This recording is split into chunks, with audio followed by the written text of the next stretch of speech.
Happy Sunday. Welcome back Happy Sunday. to Retake.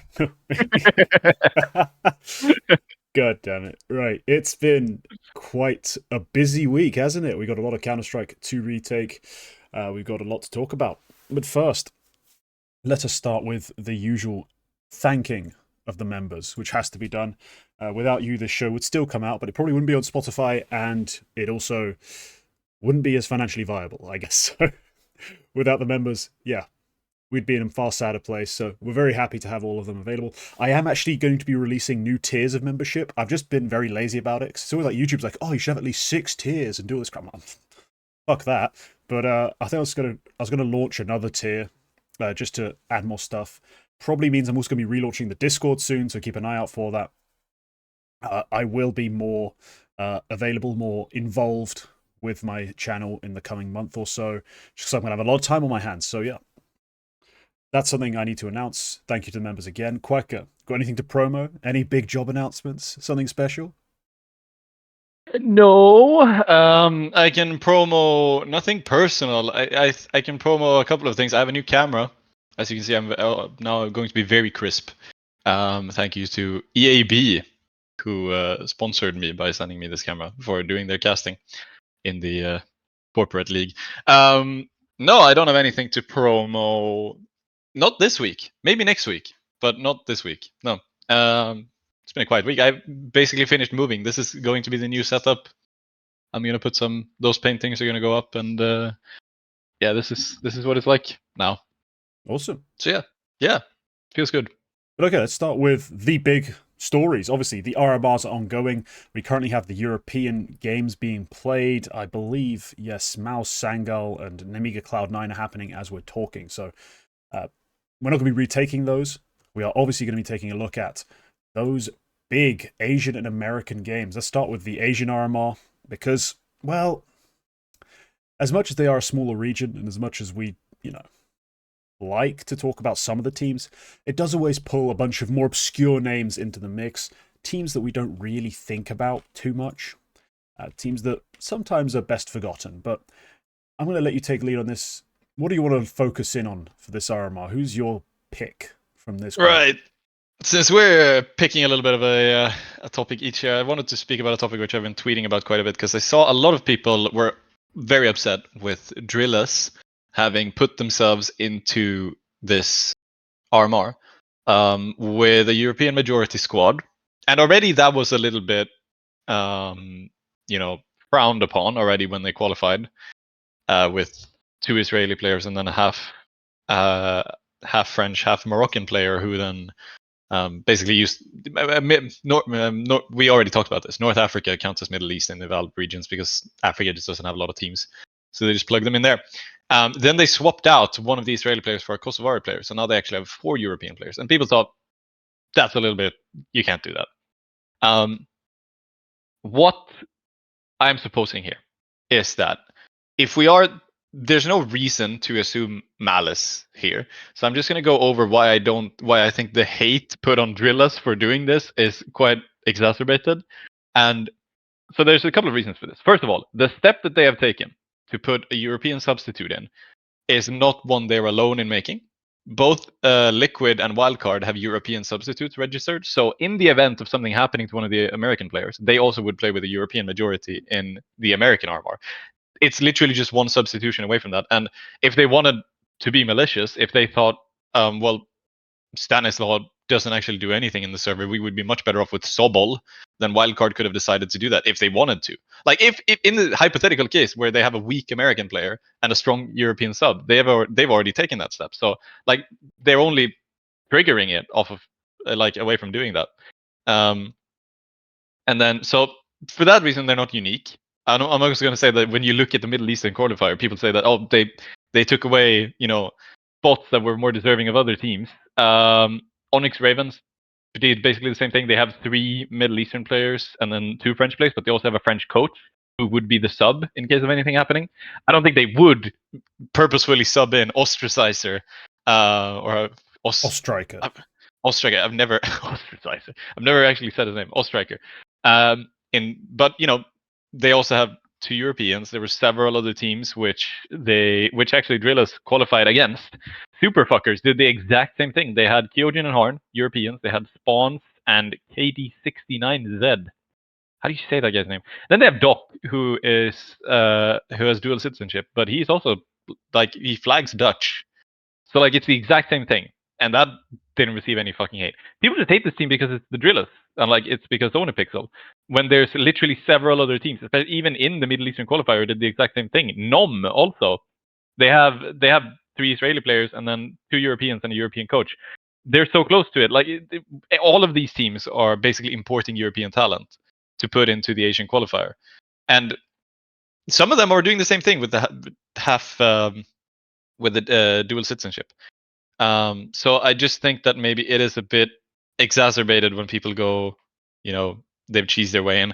Also, I'm just gonna say with the Seneri substitution, I do think that people are saying that they're sort of upgrading their team by putting Seneri in instead of Amsalem, which I think is just ridiculous. No, but like people say that they want to they want to cheat their way in and they want to use a competitive advantage with the European majority team. No, like they would be better off with Amsalem. And like going off of what Amsalem said, going off of what everybody has said, they also would have wanted to have Amsalem and be better off with Amsalem because he decided to leave. He decided I don't want to play the RMR. And then they put Seneri in. They'd already registered Seneri because there was a risk of visa issues. Like World 2K was at a risk of a visa issue because leaving Ukraine is very difficult in these times. So he was at a risk of having visa issues entering China. So they added Seneri as a sub for that eventual occasion, or Kvem, or whoever else might have a hard time entering China. Didn't happen, but they still had Seneri registered. And then Amsalem decided I'm going to leave. So like, I just think there's no reason to assume that story to be false. Like, that's a perfectly fine story. I don't really see why they would cheese that in a way or lie about that. What I think can be criticized is the framework of the rules, where like you can register a roster which with substitutes included, who in this major, as we've seen, do end up becoming part of the main roster. Maybe that there you should be obligated, it should be obligated to have a majority there. You're limited in your choice of substitution. You have to pick a player which keeps your majority, or half majority, 50% or whatever. But like under the rules that exist, Drillas are not the only ones who did this. They were just the ones who did it most successfully, and I don't think they did it on purpose to the extent that people are saying. So that is my bottom line. And I see a lot of people, like especially quite influential people, like Nell has been on a big thing about this, the French writer. Yeah, so a lot of everyone has been talking about this. Like Harrigan tweeted essentially talking shit about Drillas as well. So I need to address everything. So I can explain exactly why they get the most hate of everyone and why honestly they probably deserve it. So first of all, yes, everyone is trying to cheese the Middle East North Africa qualifier by signing multiple Europeans.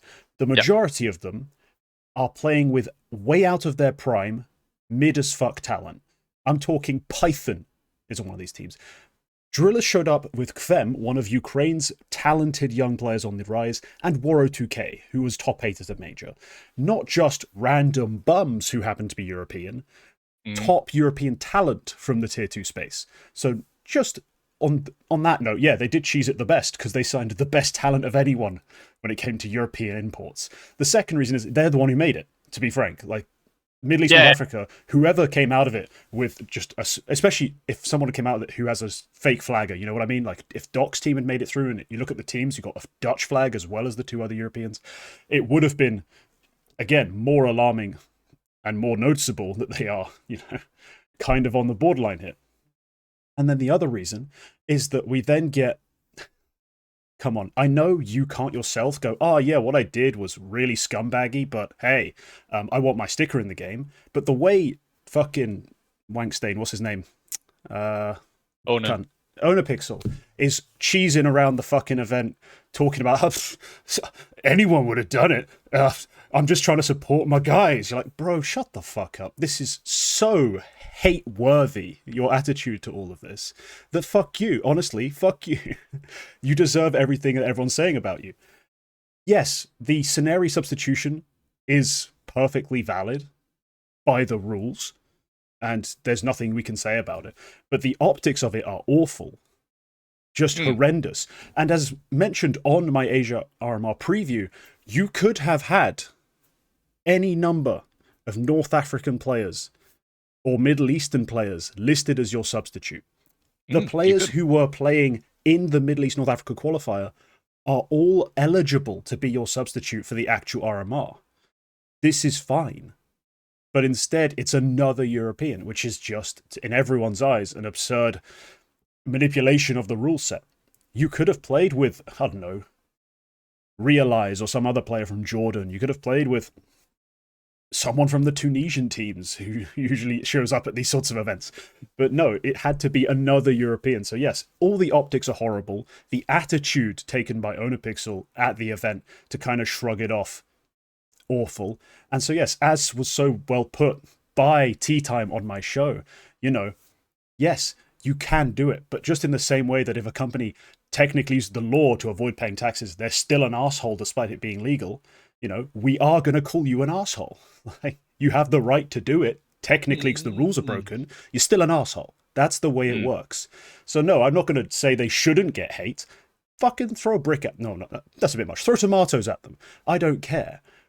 But let's not act like they're just one of the guys. It just happened. Like they put the team together for a qualifier just to try and make the RMR, just to try and get a sticker in a game. It is objectively horseshite. I will rephrase.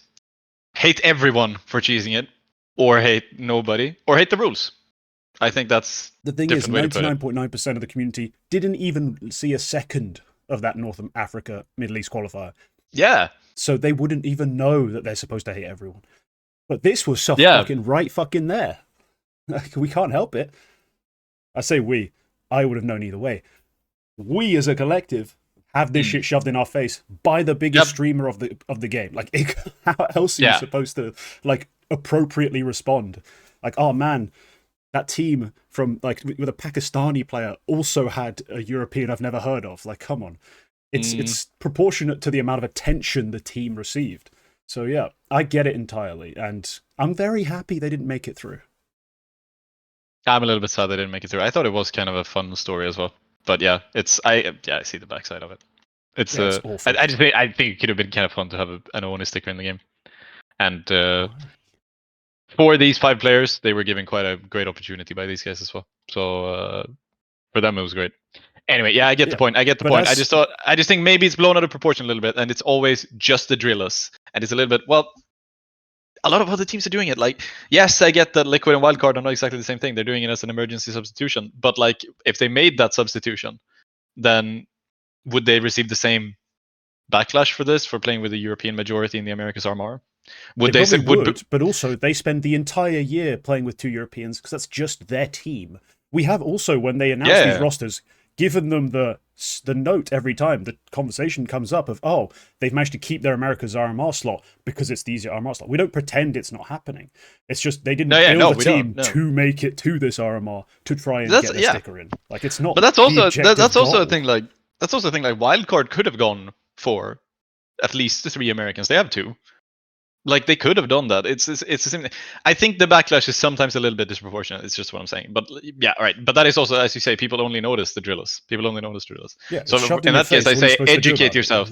In that case, they educate yourself. Watch our show, and you should educate yourself about the random fucking qualifiers that nobody watches, except for us. Then you'll know that Onyx Ravens played with Python and Sixer. Clearly an overt attempt to disrespect the rules and cheese their way through, signing such premier European talent as Python and Sixer.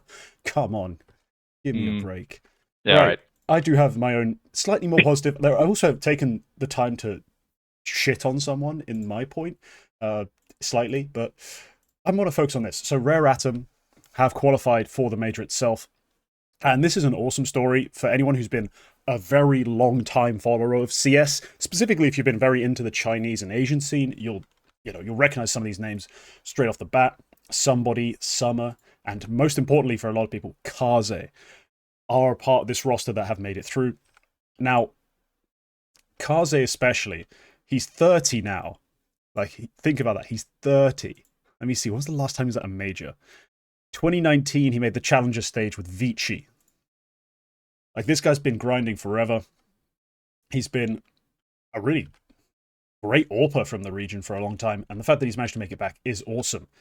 It does kind of have a little caveat in my mind because of the way we're currently doing RMRs, especially Asia, because Asia's smaller.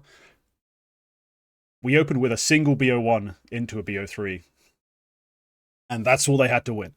And the BO1 victory, I think, is, yeah, they get GR, which is a matchup that a lot of people painted to me as a game that should be almost an upset. Like, GR should be a team that's going to overperform on land, deliver these big results. They end up going out in last place, so they weren't really able to show any of that, but they're able to win the game.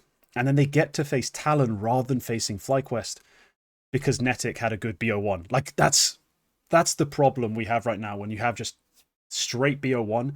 Especially in MR12, I do think it throws up a lot of silly results. And they kind of got gifted that spot by getting to play Talon in a BO3, who I still don't rate. Like, I've had to have this conversation on the preview show and in other places.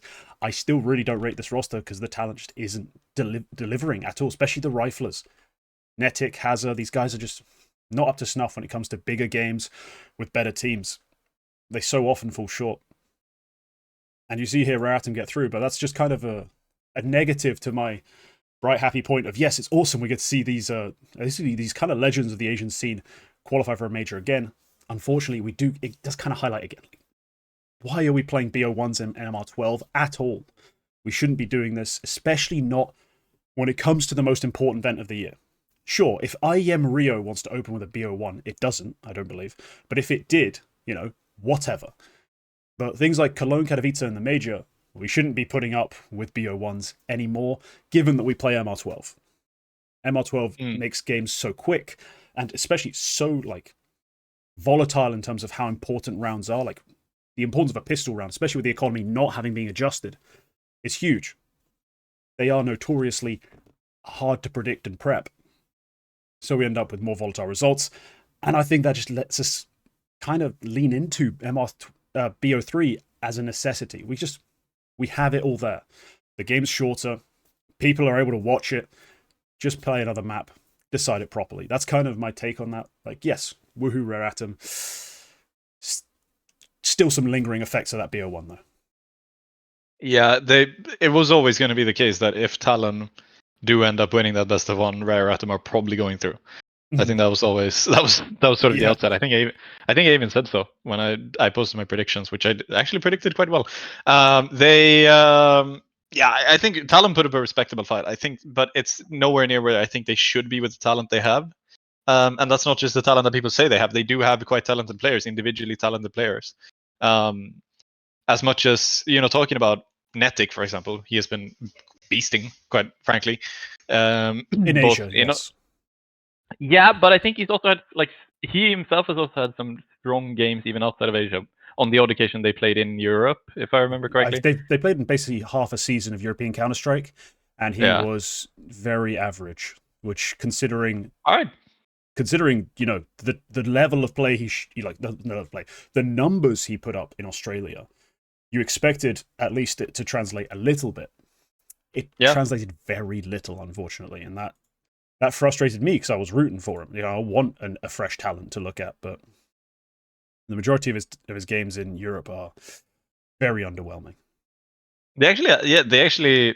No, but he does have the odd event. Like, he has this CCT season, 10 maps, 112, and I think he's not gigantic, of course, but he's not the worst player. Anyway, they do have individual talents, is what I'm saying, and I think that they haven't really unlocked this. Even Hazard, even Addict. A lot of people talked about Addict, like, oh, this next big guy, cool. MHL, we love MHL. So then it's like, yeah, we have very good players here. They haven't really unlocked it. Yeah, MHL's been great in Europe. He's the one part that's worked in Europe is MHL, the European. Funnily enough, the guy who's most used to the level of play, the style of play. He survived fine. It's just, Netic went from a 1.4 to a 1.08 at best, and you're like, well. This is not the monster you had before. You need someone else to step up. You need everything else to work, and it just really hasn't. So no, they've been a very disappointing side. So much of it falls on Azure, I think. But yeah, Rare Atom make it through as a result. And I'm not quite sure what I think about that. I think it's cool for some of these players to come back. Like, it's always cool for sort of maybe classic players to come through. But they also did we also were, I'm not going to say robbed, but we also have this Tai Lu super team who actually lost to Rare Atom in that final qualifier matchup. Yeah. That if they were given the same spot in the actual RMR, if they were given the same sort of bracket, the same sort of results, they wouldn't even. I don't even think they would even necessarily need the talent upset. They probably could have beaten pretty much anyone there, aside from maybe Mongols. Maybe Lin Vision would have been difficult. They had a pretty straight fucking run. They even beat Rare Atom in the qualifier itself at one point. So in a Tyloo best of one, but they did. Tyloo are an interesting team because, yeah, just to jump in on that, they have probably every young talent you can pretty much wish for in Yes. Asia.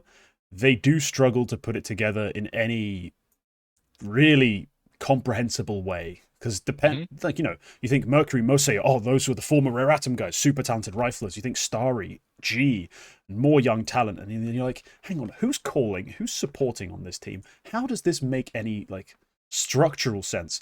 And the answer is it pretty much doesn't, and that's why they were able to be taken out by teams like Rare Atom. Like, yeah, and they definitely have the most talent. They will win the majority of Asian games.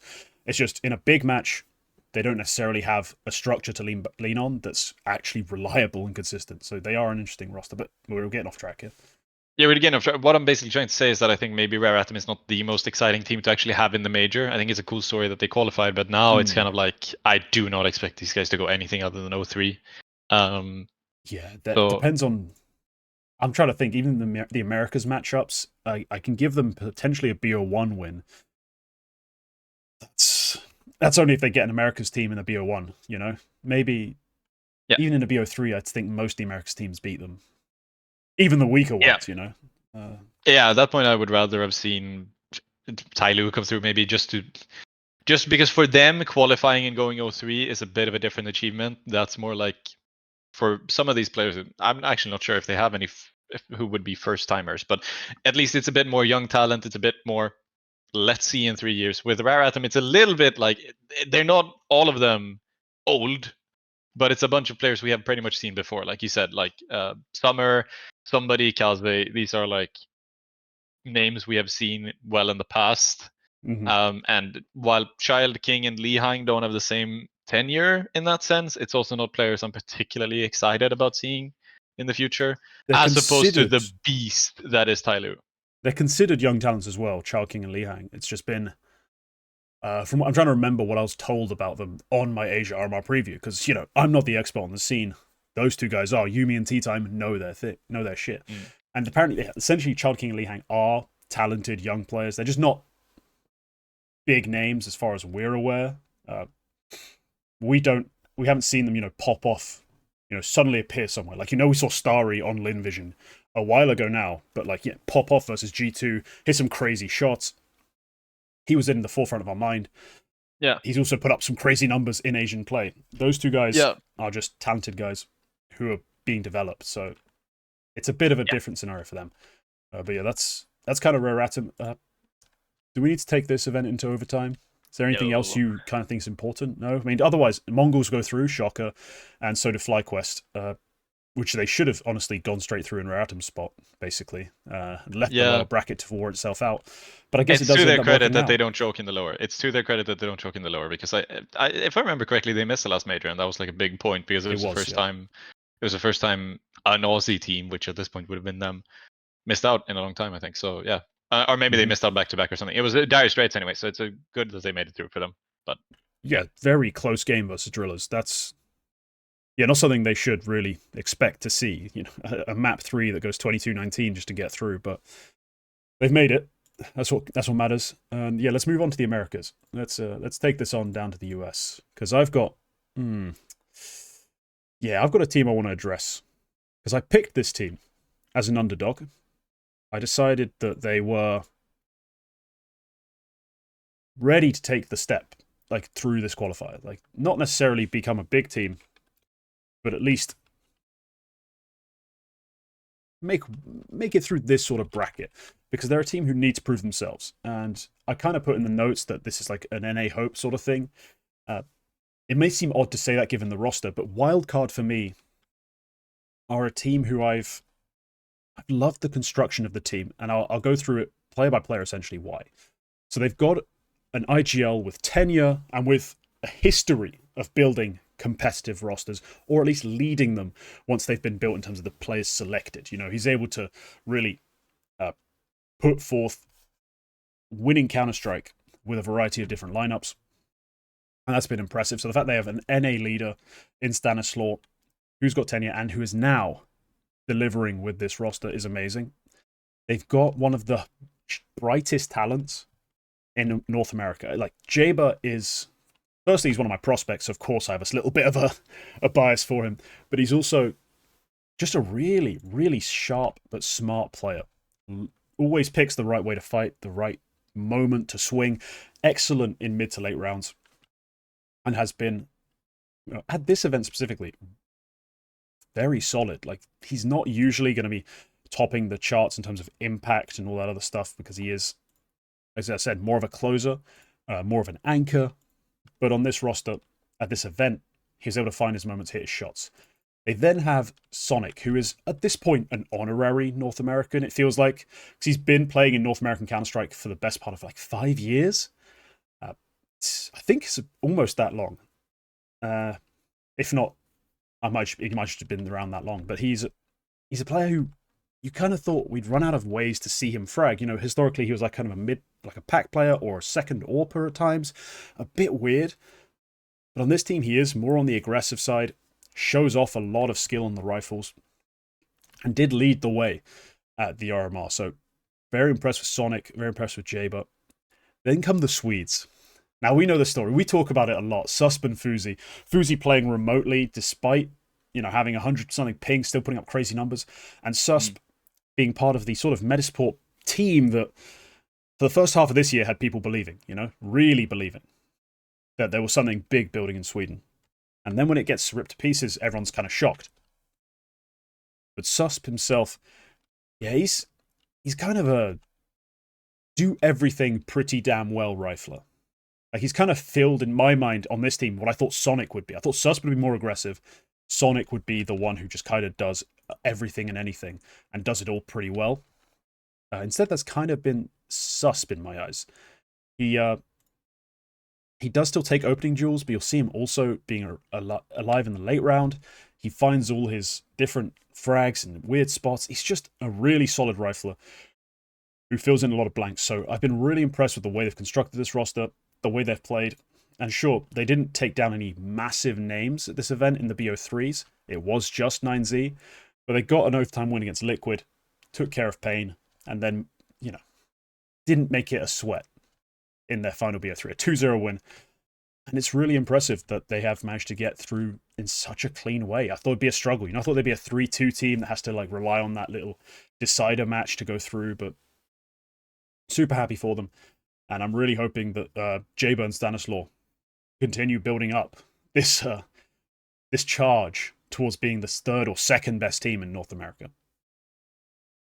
Yeah, I think, without being overly patriotic, I do think that they have very good chances in the major as well.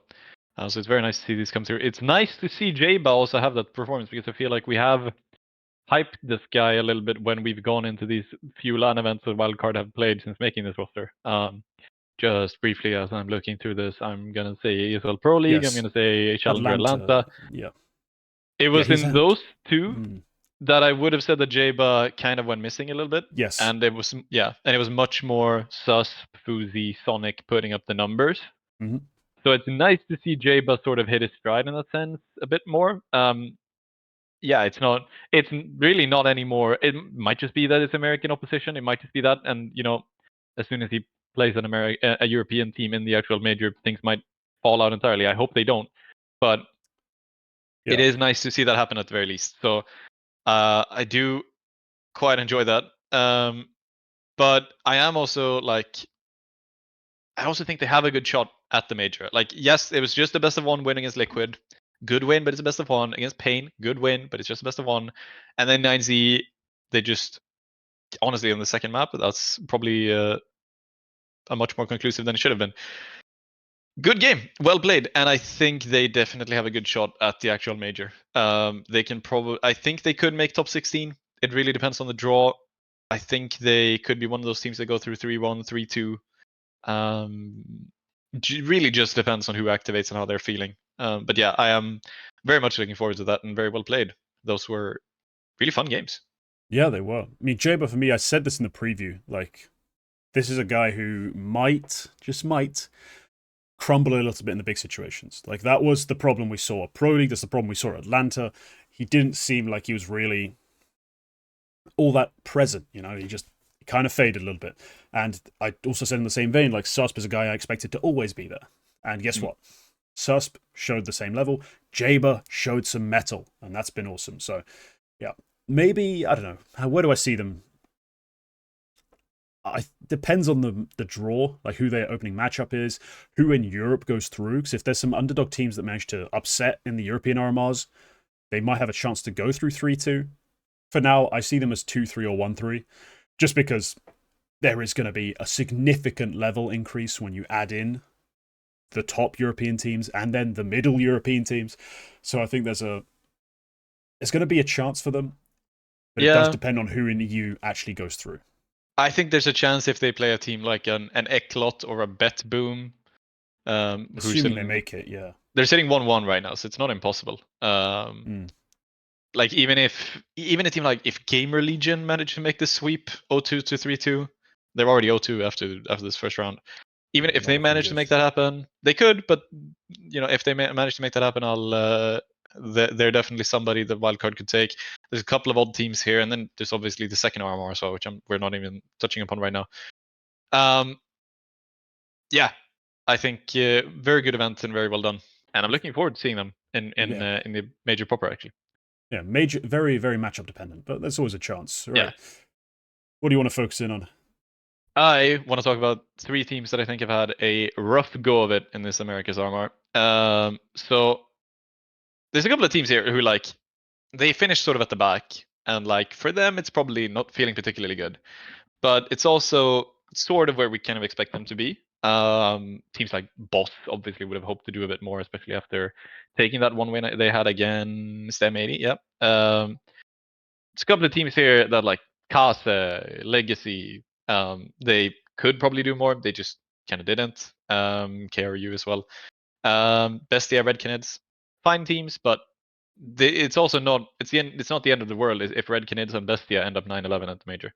So three teams who I think could be focused on more particularly is M80, 9Z, and Nouns, because they are teams that definitely would have had the hopes of making it through.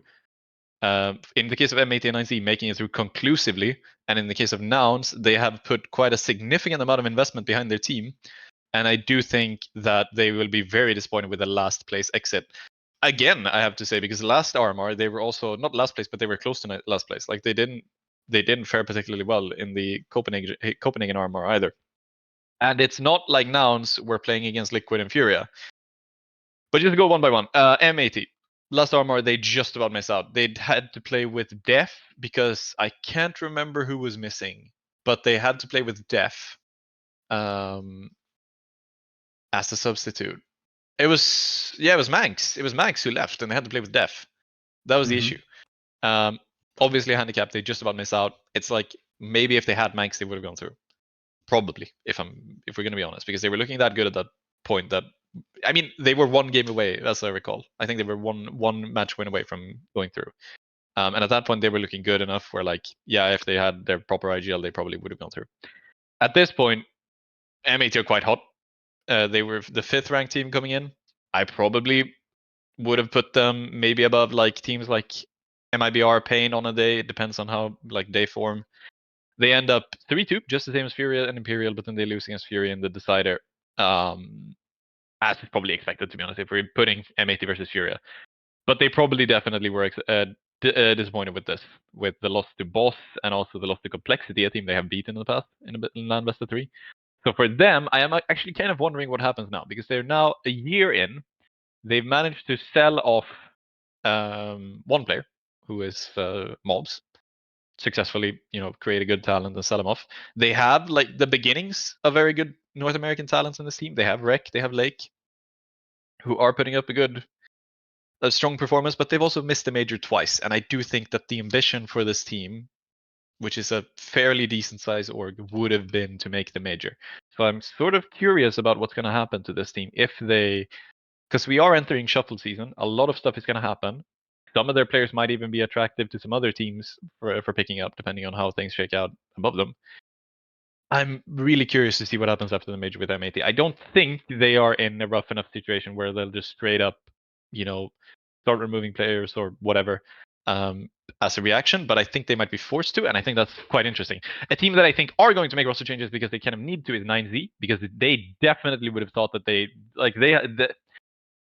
if we look at 9Z in the past 4 or 5 months, and you say, oh, we're going into the RMR, some people might have actually put them to go yeah, these guys could go 3-0 because they had that playoff run in Dallas and they had quite strong runs in a couple of other events. They have had a long period in Europe practicing, and they just kind of flop a little bit. Like they don't win the games they're supposed to win, and they go out 2-3. They beat Red. They could do well in the best of ones. They avoid that trap. They avoid the best of one upset trap against half decent teams like Red Canids and Legacy, also good teams. They win versus them quite conclusively, and then they don't win a map against Wildcard, Pain, and Furia. And the Furia loss I can sort of understand. Wildcard, I'm happy they won, but it's a bit like 9Z, you should have won that. You probably should have won that game. And Pain, that's like one of those domestic matchups. I don't quite know how they've done in the past. Yeah, it's actually quite narrow. It's 4-6 in map wins, but it's like they kind of had to turn that around, I think. So I do think that 9Z are sort of in a bit of a rough situation heading into the winter break. I think there might be roster changes. I'm not sure who to point the finger to, because I think their players are good. Their players are like strong individuals. They played very poorly, all of them here, but they, it's hard to say that changing out Buddha for somebody else is going to magically make this team really good. So I'm curious to see what happens there. But yeah, finally, Nouns. This is a team who put in quite a lot of investment in their CS team, and I think there's this illusion of them being in the sort of same bracket as a team like Wildcard, as the next best North American team. And there's this illusion of that. They aren't there whatsoever. They go out last. They don't even play anybody who is particularly good. They lose out to KRU in the final game. And it's like they put in a lot of coaching investment. I think they picked up, they have Semphis, I think, and then I think they also picked up Adren, like the old Liquid Adren, as some sort of supporting staff here. Yeah, he is actually the main coach, yeah. They have Semphis as some sort of an analyst, assistant coach here. Some strong players. I remember the junior in Georgia pickup. That's a good strong signing. Rush is, as much as he is a bit washed, he's still definitely above, in terms of the player he replaced, who I think was Marky, if I'm remembering correctly. He's definitely above that sort of level of player. They're putting a lot behind this team. They're getting absolutely no rewards, and they are in a very rough situation, I think, after this RMR, because they would have maybe not expected, but they would have definitely hoped to at least put up a very, very, very strong fight, maybe even qualify in one of the final spots. So right. yeah, that's Let me sort of my through point. Those three teams basically stick out to me as teams who I think are in a very rough spot after this RMR. Right, so I'm going to start with M80. Because for me, yes, this is a team I entirely expect to actually go through here. They won BO1s that I expect them to win. They won a BO3 I expect them to win. But the losses to Boss and to Complexity are the big issue. Because the Boss BO1, yeah, it's a BO1, but you should just be diffing these guys, gapping them. They are a local rival, I guess, but they're a team with far less talent. So that's a bit of a problem. The game versus Cole, yeah. When Cole have a Liege playing his best Counter-Strike and one of Floppy or Grim playing like everyone talks about them, essentially, then it's going to be a lot harder for you to beat them if JT calls around you. And JT called a great game against them. He outcalled Sin, just straight up. So I think it's more explicable that they lose that one. But the big issue is, I think they should have beat Furia. Like in that deciding 3-2 game, I cannot consider it a given that Furia win that matchup. In 2024, there's no such thing as a given Furia victory. No. Never. God, no. Ever. So the fact they lose 13-8, 13-8, and pretty much flop out of the event, yes, is quite alarming. I I'm not sure where they go from here in terms of making changes, if they even do that. We usually expect a far greater level from Swisher and Rek than we saw in that series. Lake has been putting up his numbers, but in that final map, he put nowhere near enough up for it to be significant, considering how much the game plan fell short. So there might be some conversations, I think, of leadership changes. I'm not saying cut Sin and Death, definitely. I'm just saying, in terms of talent from NA, you can't really find many big upgrades. Like, there's no budget move, I think, that clearly improves any of the American talents you have on this roster, American or Canadian, for the replacement. So I'm not really sure where you can actually go from here if you are M80 as an org. So potentially we see leadership changes. But for now, I think it's more of just a back to the drawing board type loss for them. They still managed to make it 3-2. If this was a proper Swiss system, they are through. But instead, because of the way slots are assigned, it's a limited Swiss with this decider matchup that they go on and lose. It's a shame for them, but I think it's more of a just reassess where we are. We got this event very wrong. Why? 9Z. I feel like they're in a similar boat of who the hell can we sign, considering they are Spanish speaking. I don't. Besides Davideus, I'm not really sure what Spanish speaking and the Guatemalan wonder kid, what Spanish speaking talent there is they can go sign, or even try to sign. They're not getting Malbs out of G2. And I don't think Davideus is going anywhere anytime soon, unless, his contract gets voided or something. So again, they're in an awkward spot. They have talent in theory. Huaso Peak, Max, DGT, Martinez, all these guys are supposed to be top talents from the region. Just at this event, it went horribly wrong. The BO1s, they win 2 of them, and you're thinking, right, 9Z, looking fresh. Sure, they don't beat the best teams, but they now got to match up with Wildcard, a team that doesn't particularly just stomp them in terms of talent. You think about it, whilst we do like Wildcard players, they're not elite, guaranteed, sure thing. Like, we are sort of projecting a bit when we talk about them as being potentially the next 3rd best American team, like potentially the 2nd best, compete with complexity. It's over a period of time. It's not right now. They are better. Yeah. So there's definitely, that's a winnable matchup. Pain, winnable matchup. The fact they get 13-0'd on the 2nd map is kind of embarrassing.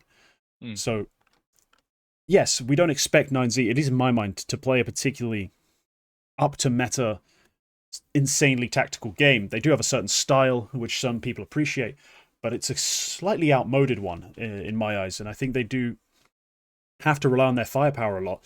The fact they got absolutely stomped on that Dust 2 game is just alarming. So, yeah, a close loss to Furia, I guess, in the BO3 that remains. Still 2-0. Still too one-sided for me to really be hopeful for. So I'm not sure where they can go besides maybe they're the team who has to go and sign Alex.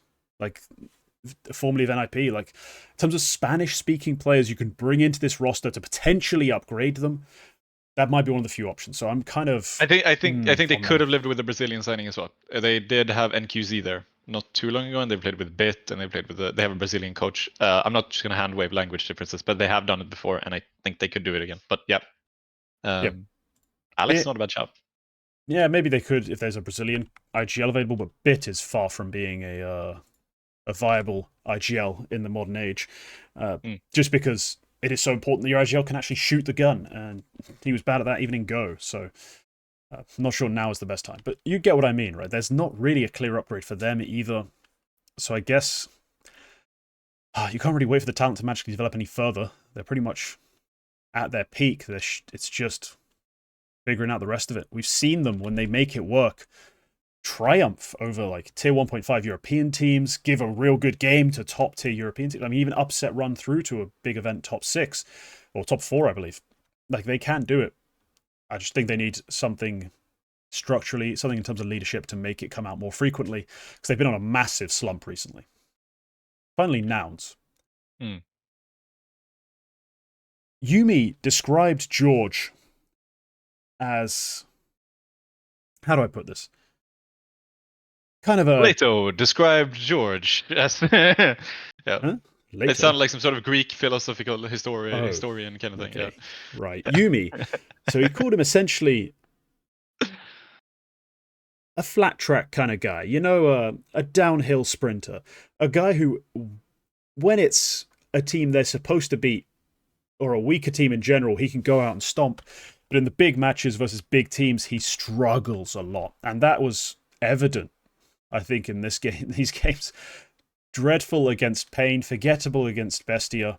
And then all of a sudden, when Crew show up, the worst rated team at the event in terms of ranking, in terms of our prediction show, we literally had nothing to say about them except jokingly say, hey, you going to pick him? You going to pick him? Because no one would. No one expect them to win a damn game. The fact that he can't even deliver 3 maps of fragging against them was a bit of an issue. 2 maps, but not 3. So if George isn't going to be just out there explosively, like dominating games, their rifle core is fairly weak. Junior is an AWPer who typically gets his numbers and was able to in a lot of the games here that they even lost. He just isn't by himself enough to turn the tides, I guess, is the way to put it. This team just isn't powerful enough to realistically make it out of this sort of event. The real disappointment is, correctly, just that BO3 loss to Crew. Like, yeah, y'all should be embarrassed a bit about that, but otherwise, yes, they invested a lot, they tried real hard. Making it to the RMR, I guess, is nice, but not putting up a real victory here is a massive letdown. And yeah, I'm going to be honest, I've never had particularly great amounts of faith in Carson and CJ. They're not players I've seen play and gone, maybe that's the next guy up. It's just a question of who can they really sign. Like, a lot of people talk about the Americas region as a region that's struggling, dying. And you see that by the fact that a lot of teams who should be taking risks on players, like you'd think would be trying to pull up players from lower in the scene who are talents who are coming up, partially through politics, partially through a lack of, I guess, impressive play from these teams, aren't really doing it. So they've just been playing with the same sort of groups of guys. I mean, Rush making a comeback into this roster is kind of exactly the problem, you know? He's about as recycled as they get. Like, that man's been a plastic bottle, a pencil, a bag strap. He's been 100 different things. Keeps getting remade. Hasn't really been able to make it happen. I was hoping he could bring some leadership, maybe lock down George, like, get him to be in this LAN as present as he is in those online games versus weak opposition. Didn't happen. And they go, unfortunately, straight home. So no, disappointing. You picked the 3 correct teams in terms of who've really disappointed and also has, I guess, a hopeless existence going forward. Just how do you really improve everything? Very tough. Yep. There's a nice I think the only team who are like picking up the players who might potentially be like half decent talents right now in America is Party Astronauts, who just picked up Peeping, an OG wizard, in the sense that they are 19 years old and pretty unknown. I have no idea what the quality of them are, but like they're taking that risk at the very least. And they're also orgless, so it's not. There's the occasional player, like Fluffy Gangsters picked up Slump a while ago, who, by all the advanced deep searching metrics, is actually a very impressive player. Like, he gets a lot of important kills in rounds that matter. So his numbers aren't empty, is essentially what I'm saying. There's a guy in NA who might be worth taking a shot on. Potentially, if, let's say, an M80 wants to pick up an American AWPer, so they can bring in a European somewhere else, for whatever reason, because I think there's still hope in Rec, Swisher, and Lake. But let's just say, if in that case, a hypothetical world, you can make that happen. I think there is the occasional player. It's just, clearly, if nouns aren't going to be making those sorts of deep pulls, potentially there's just not that much rep for these players and not that much expectation going forward. Yeah. But all right. Yeah, just brief overtime point, very briefly. Bestia, Tomajin. Good job. What a guy. He just kind of shows up into this RMR with Bestia, this Tomajin guy. Wins the odd game against teams that Bestia probably should beat, Nouns and Boss. Loses against Complexity and Liquid and M80. Understandable losses, they probably should lose those games. But this guy still puts up a 137 average over these 9 maps. What the fuck? he was very clearly the best player on that team, based on all the conversations I had previewing this event. We just expected more from Luchov, like massively, way more from Luchov. Like, he's been online, in games before this one, part of like that 2-man duo with Tomajin of players who just light up the scoreboard. Like, they're the entry duo. They're the Nitro Elige, the retro reference.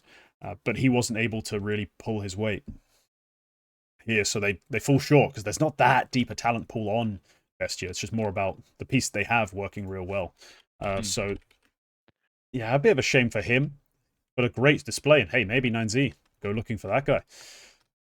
Try and bring him in. But there's other teams I think who deserve a little bit of attention.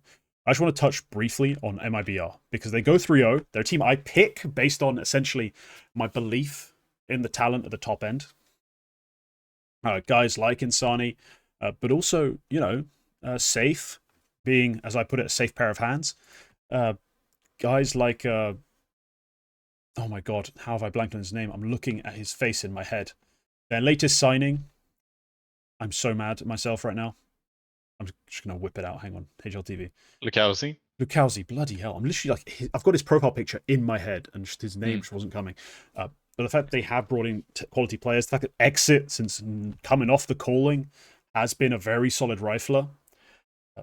I just believed in the top end of this roster. And I'm glad they did it because there's a lot of doubt based on the results they had prior to this. They had been disappointing since the Lucauzi edition. I just thought there's no way it keeps on going. And thankfully, here we go. Beat Crew, beat Imperial. The wins they should take, even if Imperial's a domestic matchup that could get a bit spicy. But then 2-0 complexity with great performances from Exit, from Safe. So MIBR look like a team with at least 3 different players who can show up in a big game. And I think actually going into the opening stage of the major might be one of the more threatening rosters here. Yeah, I think MIBR, like, in terms of predicting them doing this well, it was basically going on the hunch of, yeah, Lucauzi is a big upgrade and we're just waiting for that to activate. Because they've played the odd sort of map with Lucauzi or the odd event here, and we didn't particularly see them be particularly impressive, I think. Like, they missed out a little bit here and there, both local play and I think we also saw them in Katowice, the Challenger event, and they didn't do much. So having that really big show up, Lucauzi himself individually hasn't really shown up yet in that big way that we maybe expected him to, but he is probably he's definitely filling a spot here, and MIBR as a whole look a lot more comfortable. And they're another team which I can see going top 16 in the actual major. It's even less draw dependent than I think Wildcard are. Like, I think MIBR can have the upset game against some strong opponents. Like, if they can avoid like the big top 4 or 5, there's going to be the odd top 5. I think that we're probably going to see at least one top 5 team end up in the opening stage, in the bottom 16, so to speak, just because of the way these RMRs split and work. If they can avoid them, I think they have a very solid shot of making top 16. And in the future, like especially heading into what's going to be the Austin major next year, things could go very interestingly between Lucauzi and Sani and Safe, and then this sort of solid base of Exit and Drop. So I'm bullish on them for sure, and this RMR just shows more about them, like more of that. Yeah, I'm especially bullish on their future. I think that's a great position to hold. Like, I guess if they're a stock, I'm bullish on them. I'm going to hold on to it.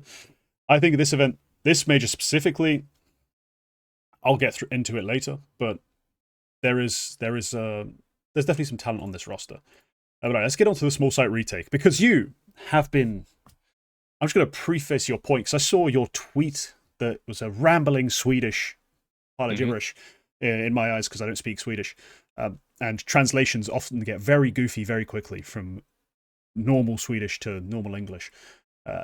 Google Translate does not do a good job of handling the way Swedish grammar and idioms work in my eyes, and it ends up being very weird to read.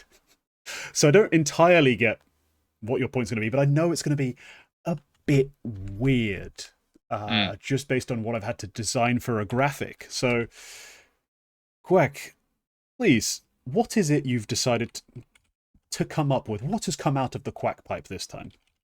We've had a week. We've had a week where we actually had a big update. We haven't actually put this in the notes. We maybe should have. We can briefly touch on it now. Well, actually, no, we're going to touch upon it later. Just read the fucking show. We have a new map in the game. We actually have a couple of new maps in the game, but there's one which people are particularly hype about, and a lot of people are saying it should go into the map pool. And there's some debate about which map should get removed. A lot of people are saying Vertigo. Some people are saying Mirage, have been saying Mirage for the past 5 years or so. I would say Dust 2 because I don't like the map. So there's a lot of debate about this. There is, in my opinion, maybe some room in the Counter-Strike space to try out having more than 7 maps in the competitive sphere. Specifically 9. So, all right, this is going to be my manifesto for the 9 map pool and how Valve are going to implement it competitively and in the game. Right, I've And revealed that's the graphic, by the way. It's now on yes, screen. yes. So on your screen at the moment there will be, I think it will be 12 or 13 maps, and they're going to be divided by Kingt, yours truly, in 4 tiers. So I'm going to go from top to bottom what the different tiers mean. But in essentially, there's going to be 3 tiers of competitive maps, and they have a different length of lease as part of the map pool. That's basically the idea. So we're going to start with, and these are tied to the basic seasons with like after each major, there's going to be a change. We're going to start with tier 1, and I've said that you could name these whatever the hell you want. I don't know if you have, I but have. I've sent you the graphic that's on screen right oh, now, so you can read it. sweet. Yes. You can read what I've named. It's very temporary, I guess, but like that's what they're called. For the core maps, these are the mainstay maps that are going to stay in the map pool long term. So in this case, that's going to be in the idea that I have. They are going to have a length of lease in the map pool of 4 seasons, 2 years. For the if this was enacted after the Shanghai Major, for the next 2 years we would have these 4 maps. And which 4 maps have you chosen? Oh, I chose Inferno, Ancient Nuke, and Vertigo because not because I love Vertigo, but because when I put the maps into OBS, like the graphics I made, it happened to end up in the top row. That's it. All right. All right. I mean, you've sort of hit it. I think if I was doing this, I probably would have put Ancient and Nuke in there just because a lot of teams play it. A lot of teams seem to like it. There's no big complaints about Ancient or Nuke aside from maybe Ancient being a bit laggy. And then I probably would have put Anubis and Mirage in, but I can also see Inferno and then Vertigo. Like pros would never go for that, but I would definitely put Vertigo in. I would like Vertigo to have a secure future in the game. But all right, so these are the 4 maps that are gonna have a long stay in the game. As for the next tier, the common tier, we have 3 maps, and these maps will be in like 1 year at a time. They will be guaranteed to be in the game and in the pro map pool for 2 seasons, for a full calendar year.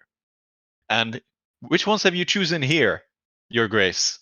Again, these are not my real choices. They are just, I basically maps that aren't in the pool. I tried to just put at the bottom, and then the rest they're very arbitrarily sorted. So there's Mirage, Anubis, Dust 2 here, for example.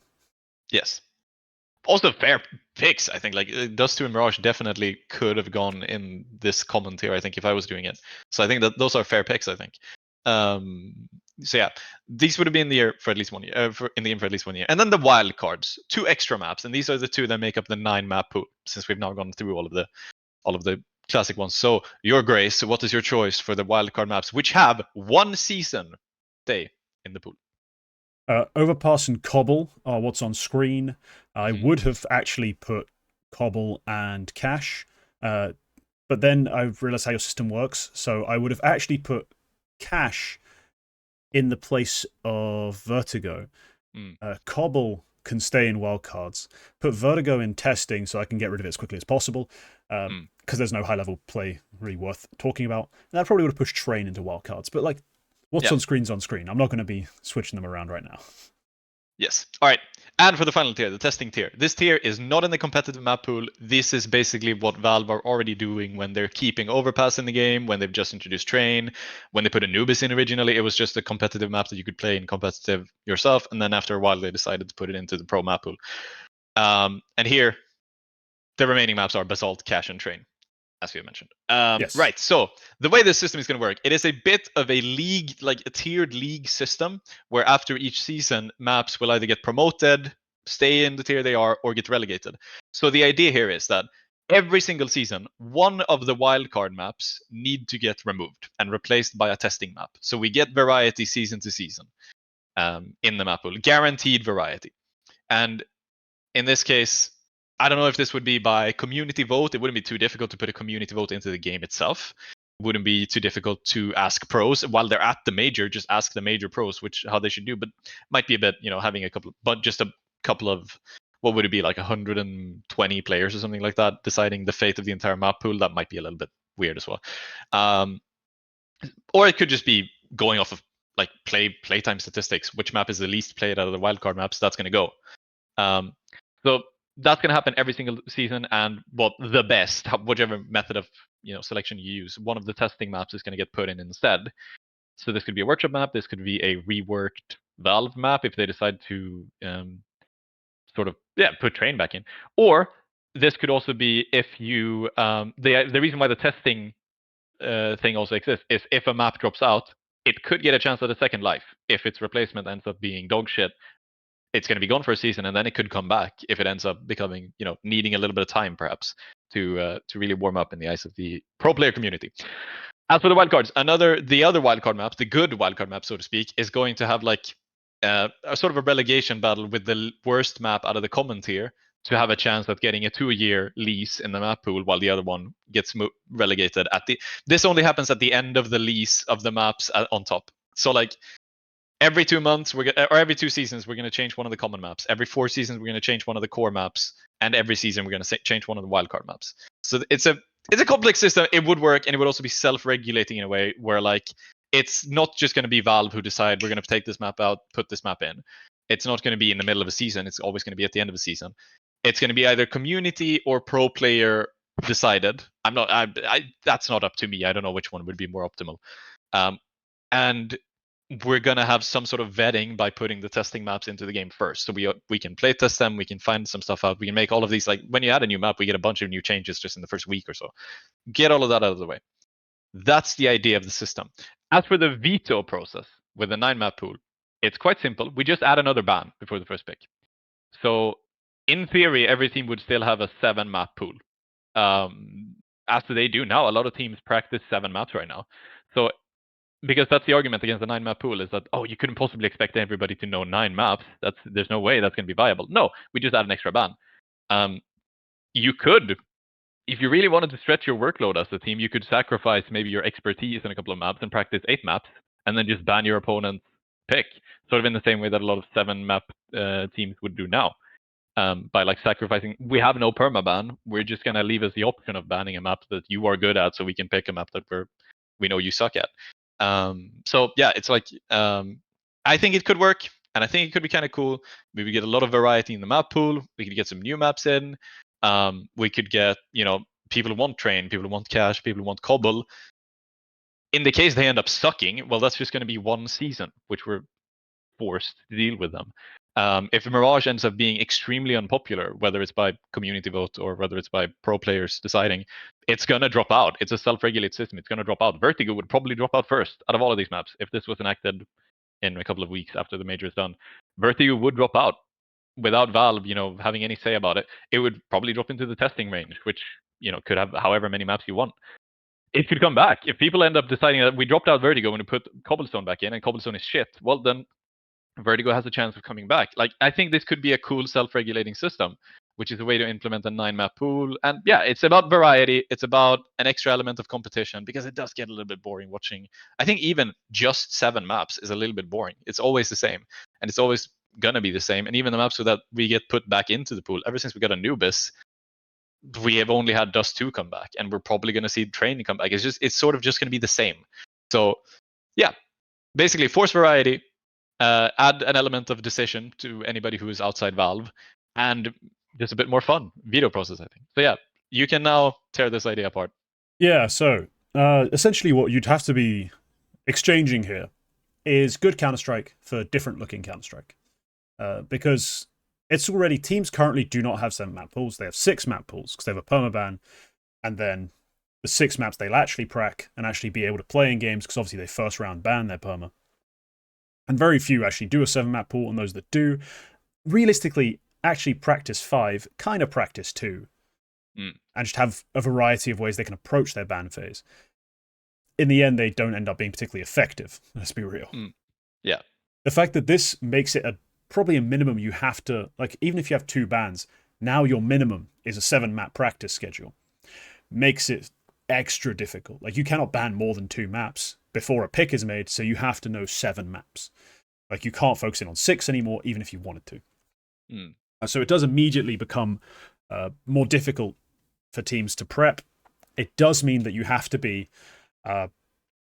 just generally better rather than incredibly structured to a certain extent. And I think that for some rosters it might be okay. Teams who just have, like, you know, pure Counter-Strike players who are just vibing off instinct and able to mid-round real well, and just, if they've played the map enough times, they'll kind of get how to get their frags. You might be all right, but generally at the highest level, what it's going to look like is the level of Counter-Strike will go down, probably, I don't know if I'd arbitrarily put a number on it, 10%, just so that we see a greater variety of colors and shapes. That's what it comes down to. There's some merit to that. There is some merit to that, in just because, you know, for a viewer, sometimes it is just about the shiny new thing. It is about seeing a fresh, up-to-date looking overpass with super clean graphics.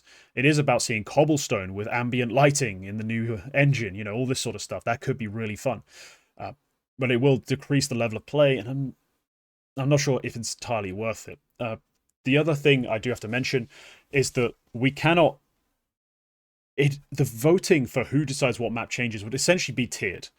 So which map comes out of wildcards and gets promoted by testing would have to almost entirely be voted on, in terms of the promotion by the players, like the player base, and the relegation by the pros, because testing maps will not be touched by pro players. Ever. So what the fuck are they going to vote on? Like, what they used to think of Train, what they used to think of Cash, the Basalt map they played once on stream, like, they obviously don't have a valid opinion here. But the wildcard maps, in terms of what gets removed, or even the common maps, what moves, the core maps, what moves, the community vote will have to be a minor aspect of it relative to, I guess, the pro vote. Because yes, the community is not going to vote for Mirage to be relegated out of play. Ever. They play on laptops powered by potato batteries, by the sounds of it, and have brains that have a similar ability to adapt to new things. They're not voting for Mirage to go. It's hard enough for me to veto it in Premiere now. There's no way, if you give them a generalized vote, oh, do you guys want to learn Overpass or keep playing Mirage? Do they ever pick learning Overpass? Like, it's just not going to happen. I have just thought of the idea that you could have a Eurovision-style points division where, like, all of the teams have, like, a jury. The teams are a jury, and they hand out 2 points, Vertigo, and then you know, you get the community vote at the end, like 650 points, Mirage. Exactly. Like, the community is not going to vote to relegate Mirage. Like, it's just I'm just laughing at that idea. Like, fucking, what, Sponge is standing up front trying to pronounce the points in French. Yeah, would be a general mess. So I don't mind the idea, especially. I would like it if Valve implemented a 9-map pool in Premiere. Like, Premiere having 9 maps would be fine by me. Like, I like playing different maps when I play competitive with my friends, or matchmaking Premiere. I'm also fully okay with the idea that everyone's going to be real stupid and not understand the new maps. But that's just a part of the fun, I think. Like, we're playing a game in our spare time. We're not competitors. You know, there's one kid calling me the N-word. There's my friend screaming in my ears about how the other team's cheating every time he dies. Real story that happened yesterday. I had to mute the fucker for like an entire map, basically. So it is a part of the experience to just have a new map that no one really understands and kind of ends up being kind of chaotic. Especially if you're like me, you play casually with friends who are noobs. I don't... You know, for me, the cheater experience in Counter-Strike basically doesn't exist. Like, I break into 15k solo queue, like, and then I stop caring again, play with friends, come back down to 12k. You know how it is. Yeah. So I don't really see a problem having a 9-map Premiere pool. And I think it could be an interesting thing to try, at least before we ever touch the pro level with this. Yeah, let me just now rephrase, because I know that a 9-map pool, it has some problems. I think it has some benefits. It's a bit here or there. It's a bit hard to say how it would affect things as well. Let's just say the tiered system. Take one map out of each of the common and core levels, and then you do the relegation sort of system. What do you think about that with a 7-map pool instead? like to get this sort of self-regulated and stop the complaints about fucking every map still being in the game because of Valve wanting them to, like, and get an element of, not to say democracy, but yeah, democracy into Uh, this, and forced I, variety as well. I, I could be okay with it. I think it could work, especially when it comes to maps that generally are hated. Especially seeing as if Valve say, let's say Vertigo, the moment it comes into the scene, let's say it's placed in common, and everyone despises it. Because that pretty much has been the Vertigo story. It did get some appreciation from some teams at various times, but even through all the reworks, all the changes, it's never been particularly successful. I played it yesterday. It's still fine in matchmaking because no one knows how to take map control. The T side just ran out mid every round and got slaughtered because hell are you idiots doing? But more importantly, it's a map that requires specific, like, intensive game planning. Even then, can be very monotonous in terms of the ways you approach it. It could, if it was voted out the pool, most people would be happy, and you could instead go and try and learn, let's say Train comes back in. That's the example everyone's talking about. You could do it in a far more quick and effective way. You just, okay, this is very, very unpopular. It moves down a tier. It's now on the wildcards. After one more season, after the changes we make, let's say they make changes after every season to the maps that are super unpopular, that are already moving down. Still not working. Boom, gone. Just stick it in testing. Maybe you'll work on a rework in the background, but then you can focus on another map with a different core layout, a different core idea, and that gives you a chance to just improve the map pool. I think that could be interesting, rather than us having to sit with Vertigo through dozens of changes to it, just still being there in the map or having to relearn it as if it is a new map in case anything's changed, when in reality they've just shifted some shit about and it's still kind of garbage. Like, at least at the pro level. Yeah. All right, but I do like that. I do like that the idea is not at all. No, it's not hopeless. No, because I would love that. I would love to see, like, every season we need to have some change in the map pool, and as the system says, it could be that this change is bringing back a map we've had before, such as Train, because people like Train, people dislike Train. When it was removed, some people thought it was horrible, some people thought it made sense. So, like, it was a horrible map in matchmaking, and it still is, for the same reasons. Because if you don't have good util straight on timing as a CT side, and then after that you, like the Russian children I played it for the first time with, don't say a damn word when you die, it can be impossible to play properly in matchmaking.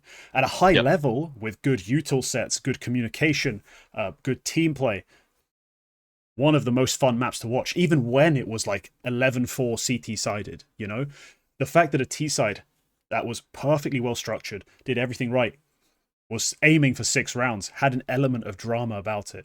It led to some insanely close games. It led to some insanely great calls, highlights.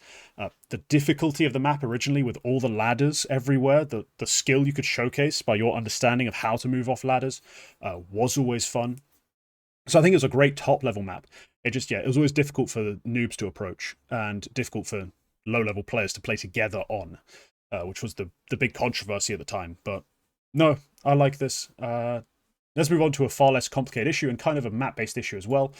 My small site retake is Train. Choo choo, it's back. That's it. Like, it's not a big one, but I've played it a little bit. Not as much as I wanted. I've played 3 games of competitive on it, and they've been mixed, let's say. Very, very mixed. I, of course, had the experience of dead, silent, brainless teammates just kind of trying to play deathmatch on a new map.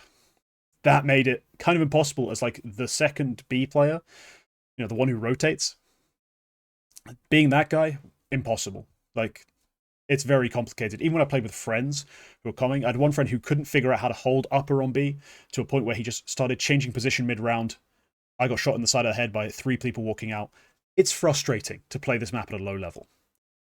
The reason I'm bringing it up, though, and the reason I can't really judge it entirely yet based on how the changes are going to affect real play, is that we haven't seen a single real pro game on this. I'm not sure we ever will. We might see a show match of it at the major or somewhere else. It's very likely, right? And at that point, we can start getting some idea. But if it's a show match, it's going to be Negev, Zeus's, and nonsense. Unfortunately, but not very conducive to meta game analysis. So we can't really say much about it so far. But I can say a few positive things. It looks stunning. is the rain. Whilst the rain has hit my FPS a little bit, like I'm not lagging yet. Like I don't have problems with performance. My PC isn't a laptop powered by a potato, but it has already, I've noticed in the numbers, dropped my FPS a bit. So it is a slightly more intensive map, so I expect a lot of complaints on that front. But it does look great. And the fact that they've simplified certain things, I think, to try and make it easier on the T side, I didn't think was necessary. But from a matchmaking perspective, can be helpful. Like the way you can very easily, like I figured out lineups to smoke the kind of the new back train and connector straight out of spawn in 30 seconds. Like, I just randomly lined shit up and started jump throwing. Mm. And I got there in 30 seconds. With grenade cams, it's kind of easy now. So I It's like also in the the. game. They added the tutorial thing, so you Oh, can yeah, I saw also. that. I didn't turn it on. I haven't used it, but there's a thing you can do where like it's basically a wipe-rack map, and you get to like, they actually use their own little grenade reticle thing, where they're like, stand in this position, line these two things up, and then put the -2 mark on there, and then left click throw, and you get a nice little smoke between like a cross smoke. Yeah, Okay. it's like one of those old grenade practice maps kind of things, but Yeah, it's I remember those. literally Yeah. in the game. Yeah. Okay, I didn't know that was a thing they'd added. But hey, on Yeah. that note, if you're going to start ripping off things the community used to do for you, rip off community deathmatch. Your deathmatch is trash, Valve. Complete garbage. Good for nothing. It's like casual. Also, not fit for purpose, but that's an entire video in and of itself called. It's in the works. It's literally just called Valve's useless game modes, or Counter-Strike's useless game modes. Anyway, back to the train point. The way they've reworked the inner sight, I think for me, is going to be the most interesting. Because the change to the upper sort of platform where there's a big thing in the way so you can't just AWP that line does make it a bit weird.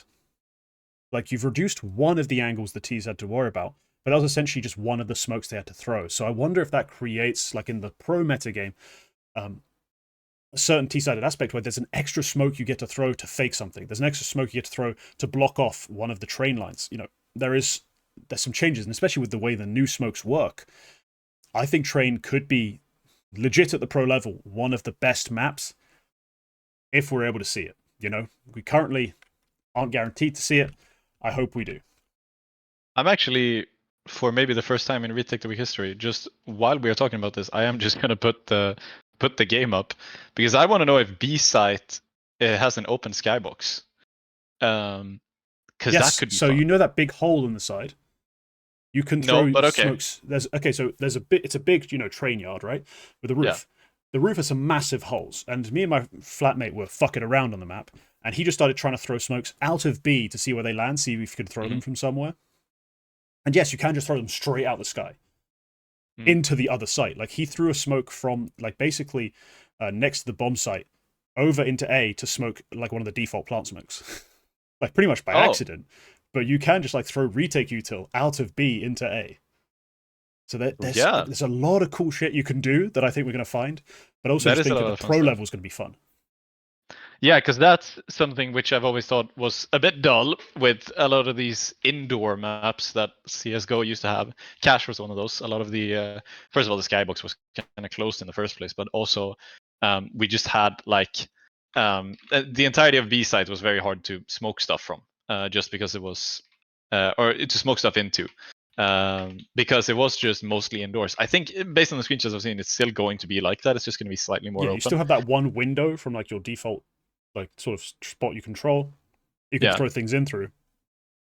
But But I do love the idea that you yeah. could go B and then throw like fake util into A. It's gonna be difficult. Like, how can you sneak out B without No, knowing? you But can't. You can't as a T do it, but as a CT, if you lose A, you can easily throw smokes for certain spots out from the B site into the A site. So you can yeah, safely, throw those sorts of retake smokes, bomb smokes.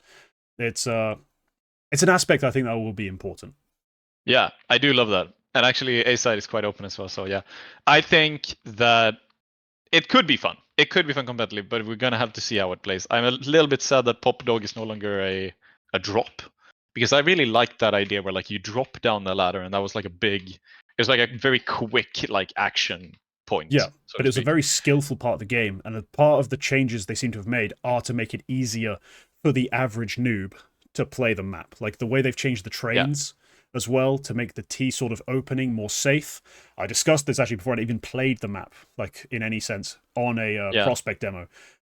That train blocking the majority of the entrance creates timings and creates space and safety. Like, sure, it's a prime spot for nades, but there's so much for nades to be chucked at you from the CT side, but there's so much space for you to operate in. You can actually establish yourself quite comfortably. You can play anti in certain spots while you're able to hide. You can basically get out there, then use util to get yourself to electric. And then from there, like, you've got a great platform to really challenge that defense, especially with the new train covering the Ivy peak. So you've got fewer angles to think about. I think it has made it slightly more T-sided, which is kind of like also making it just simpler to play overall.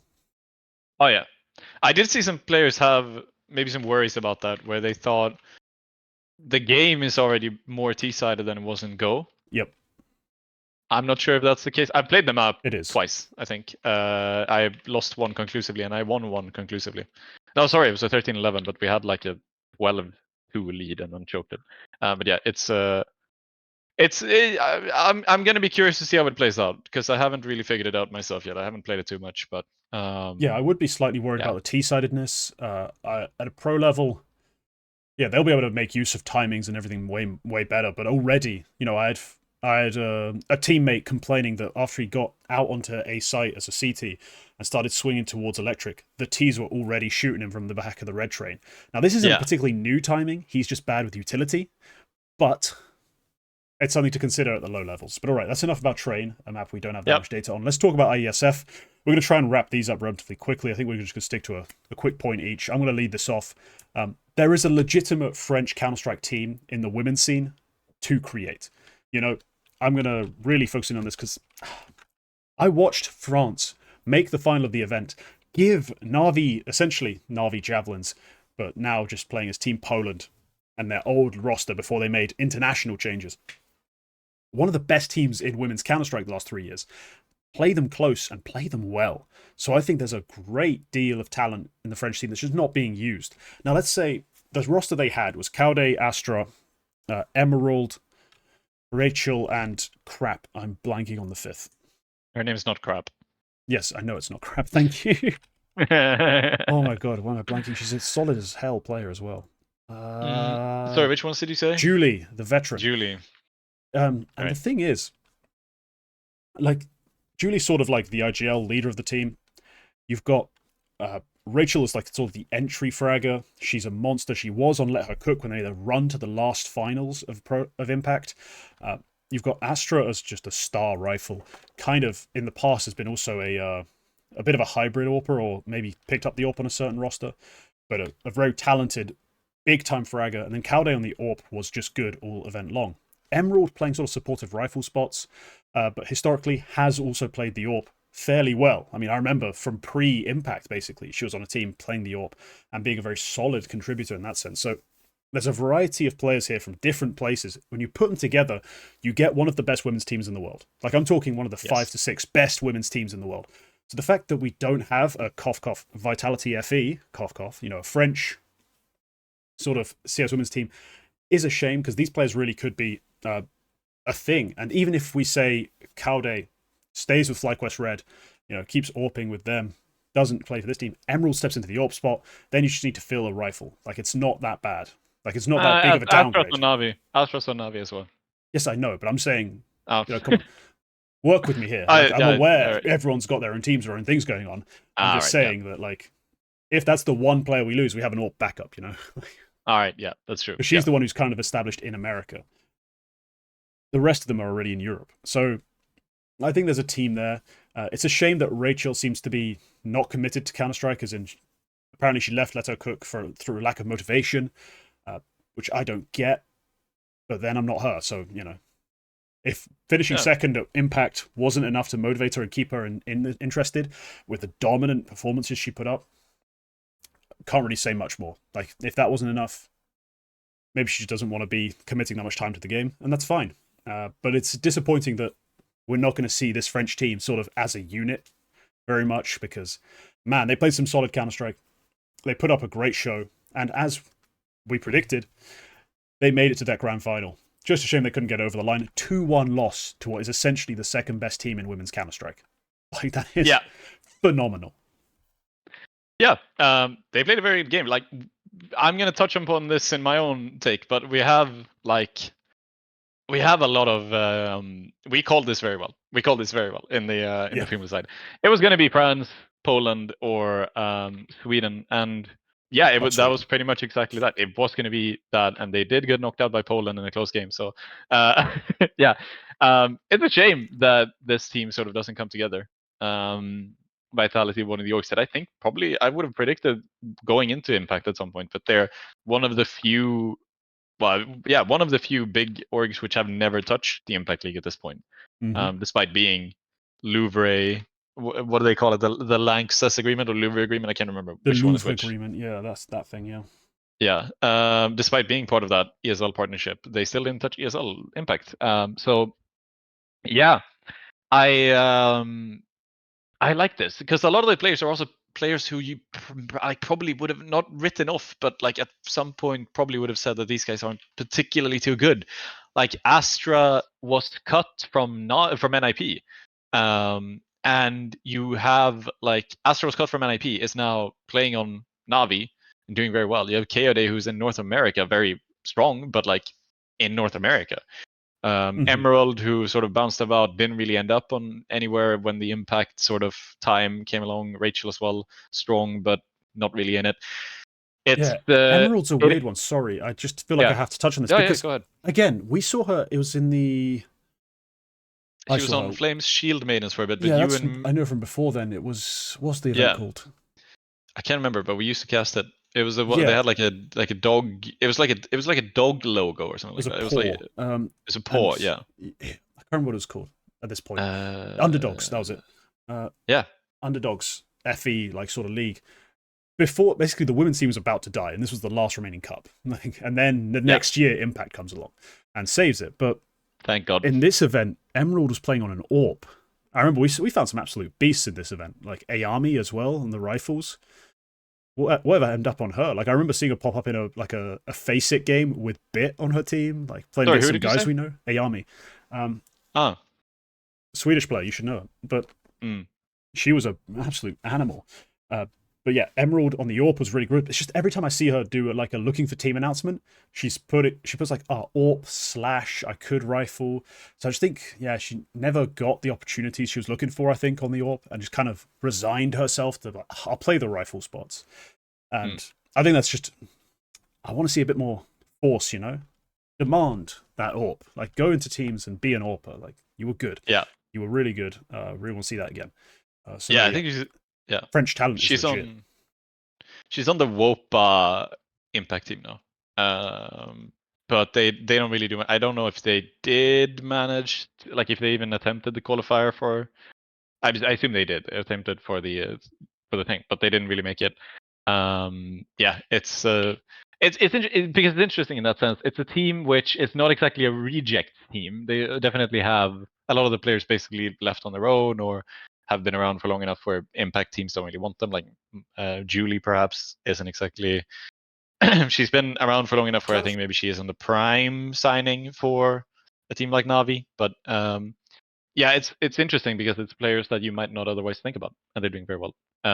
They did play the odd cup outside of this as well, just for fun. They played some of the traded stuff and they played some of those things as a team, basically. And that was cool. And in a way, I sort of want more national teams, both male and female, but particularly female. If you're just going to play the cash cup, like just for fun, then you could do it like as a national team. That would be fun, like a way to practice.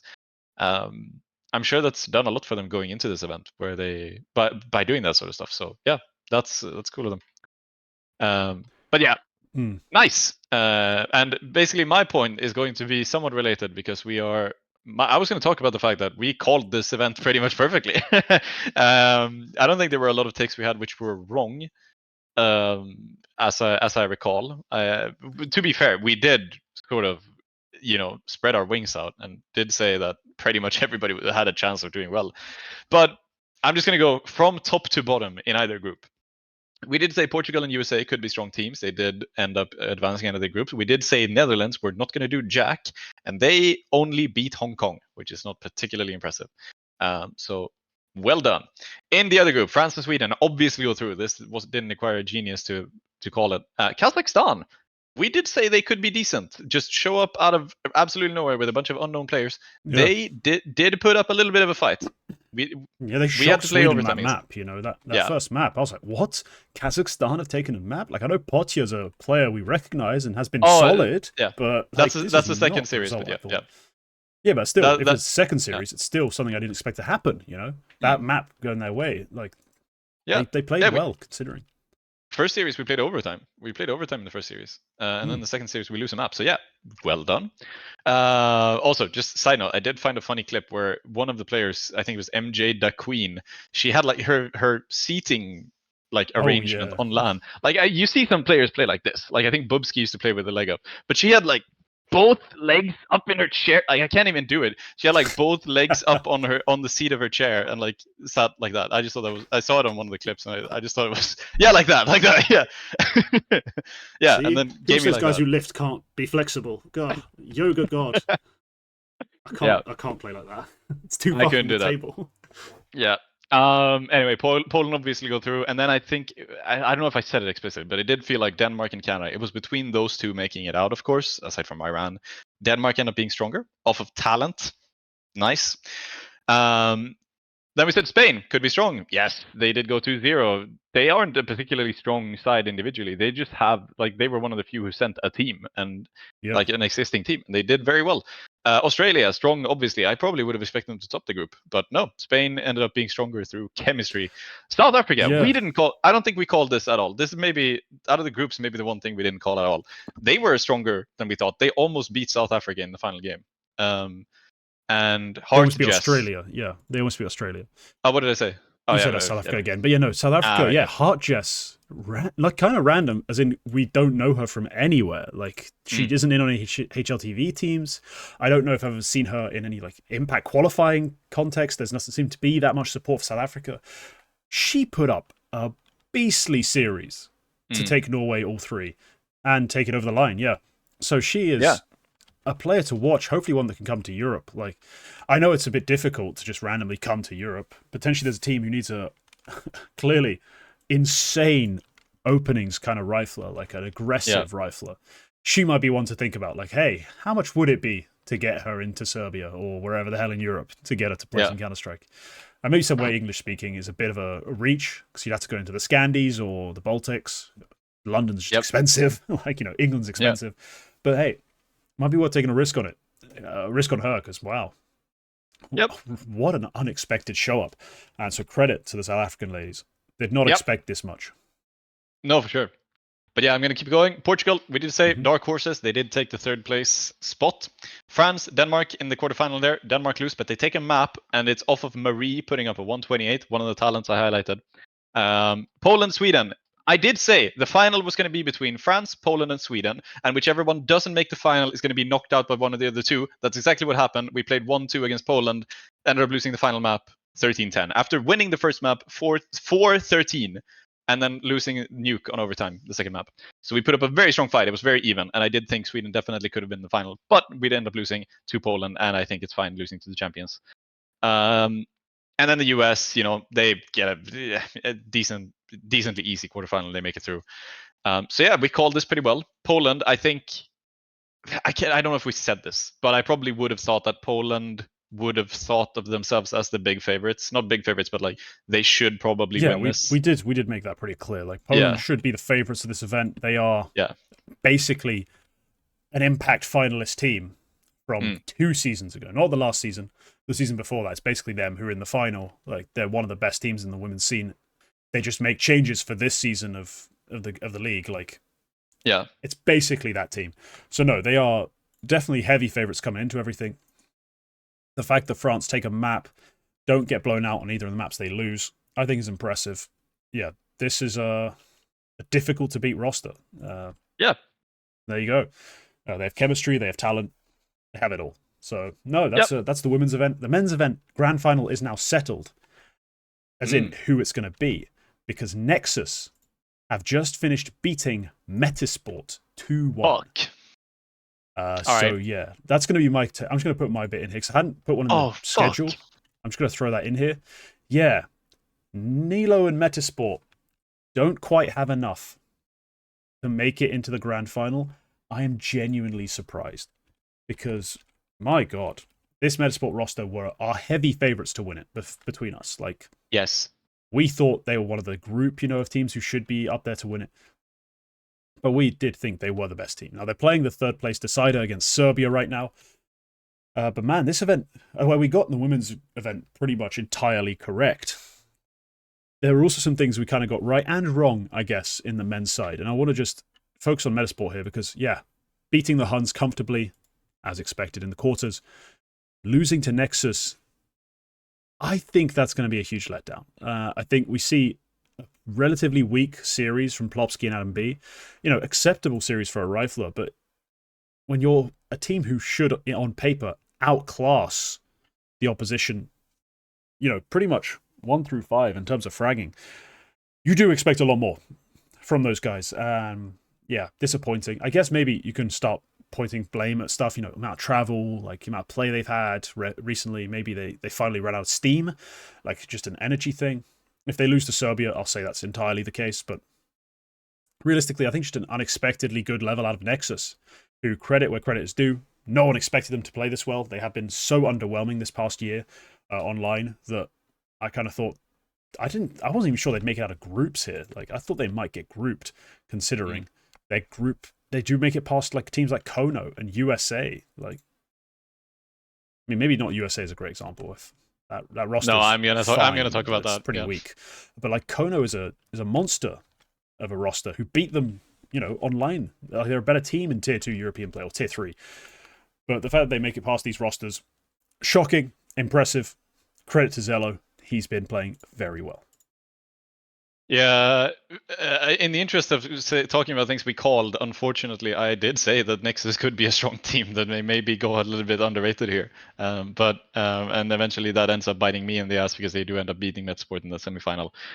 That's sad because I did talk about this with someone in a Twitch chat just earlier today, where this is an event where the winner takes home $100,000, and just earlier, just on after the women's event wrapped up, we did see Navi Javelins, or as they're listed currently, just because of how the Valve ranking works, Poland. They rose sharply in the Valve rankings after taking home those $70,000 that they take home on the women's side. To basically, they are now the 37th best team in the Valve ranking. They're above Unpaid, Red Canids, Eklot, who are in the RMR at the moment, Legacy, Navi Junior. All of these Holy teams. shit. Sorry, Falcons just made it to OT off the back of the most ridiculous 2-on-2. Just happened. Like, they're playing FaZe. I thought they were going to get stomped. It's currently going to overtime on Nuke. But anyway, yes, back to the Counter-Strike. Yeah.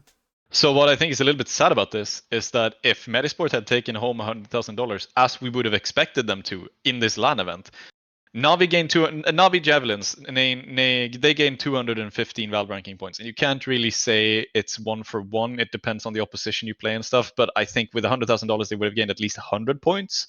And Metasport, fun fact, they were 29th in the Valve ranking before this game. Now they're 32nd because the Valve ranking on HLTV updates live.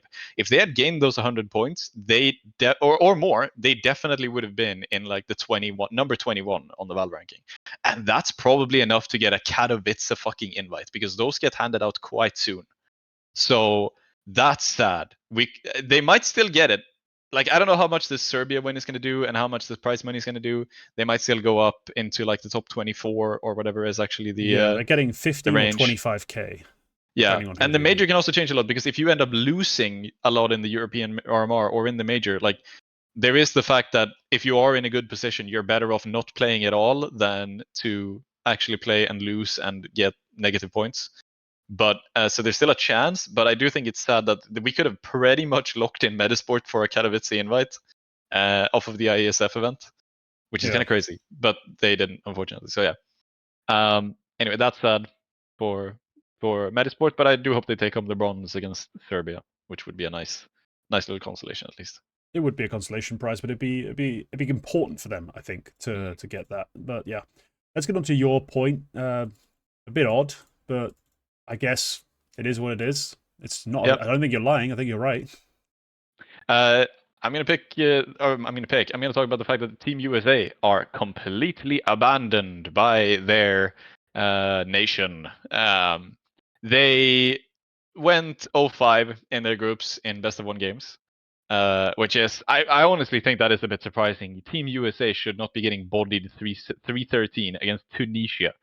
Like I can pass losing against Kazakhstan or Kono because Kazakhstan showed up with like a talented squad led by Nilan, and Kono is a team, like a strong European side with strong players. Even Latvia I can sort of excuse because they have some solid players at the very least. But then Tunisia show up with Remind being the only player here, with a name brand behind him, and even that isn't particularly strong. And they lose 3-13. So yeah, USA they go 0-5, and I think in their history, like every time they've showed up at an IESF event, which they do, they have like in the main World Championship, they have lost like 1-11 in maps or some crazy stat like that. So yeah, bad job USA. They did send a pretty much a shitter of a team. They sent Louis, Gabe, Kojamo, MDS, and Mason. So Kojamo is a player you'll recognize. It wasn't too. He and his team got banned a while ago. As part of Perseverance. Yeah, him, Gabe, and MDS got banned as part of Perseverance Gaming over, I think it was the fact that they faked having to take an emergency rescheduling of a game by like faking weather conditions, like faking a blackout basically, which was a hilarious situation. But yeah, those three bolstered by Louis, who I think is playing on some mix with like John G at the moment. Yeah. And then the other guy was MD. Sorry, what was the other guy? It was Mason, who I've never heard of. They end up going 0-5. What is interesting is that the American like association, they have the USEF, the Esports Federation. They have a Twitter account, which is active. During the women's event, they posted a lot of stuff from the women's event. Yeah. Like they posted a lot about their successes there. They were like, "Let's go!" When it was 1-1 tied in the semifinal, it was like, "Let's go, guys! Come on, ladies!" That was what they were posting. They've retweeted all of the American players like posting, "Oh, the event is over and we finished fourth. Thanks everybody for supporting." They've retweeted all of that. They have not said a single fucking word about the men's team, which I think is just so sad. Like you go 0-5, you don't even get a tweet. Like you don't even get Yeah. like a mention Hmm. of the fact that you lost. Like they're even posting about like other stuff happening in ISF. They have a team competing in Mobile Legends. They're posting about that, but the CS:GO men's team doesn't even get a fucking mention, which is just wow. They have been absolutely completely abandoned by their home nation, and that's sad. But it's also a talking point, I think. Yeah, for them it's a weird one because I think this group of players might simply not have a whole lot of adoration from the scene or the viewers. Let's put it that way. Like the fact that no one seems entirely bothered by if they win, lose is just a bit. It must be a reflection of their standing, you know. I Yeah, I don't really have much to Mm. add. I think you're right. It's disappointing. I just think a different North America squad, like a different, US squad, probably fares better. It's just this is the complete wrong time, and also it gets more like love and attention from the rest of the scene if there was a different Yeah, group of players. But it's just I think this group, for whatever reason, doesn't have that support. So it's a bit odd to yeah. see a very silent USA just whimper out. Yeah, here's the thing though. But yeah, They have picked Kojamo's squad like again and again and again as the national team squad.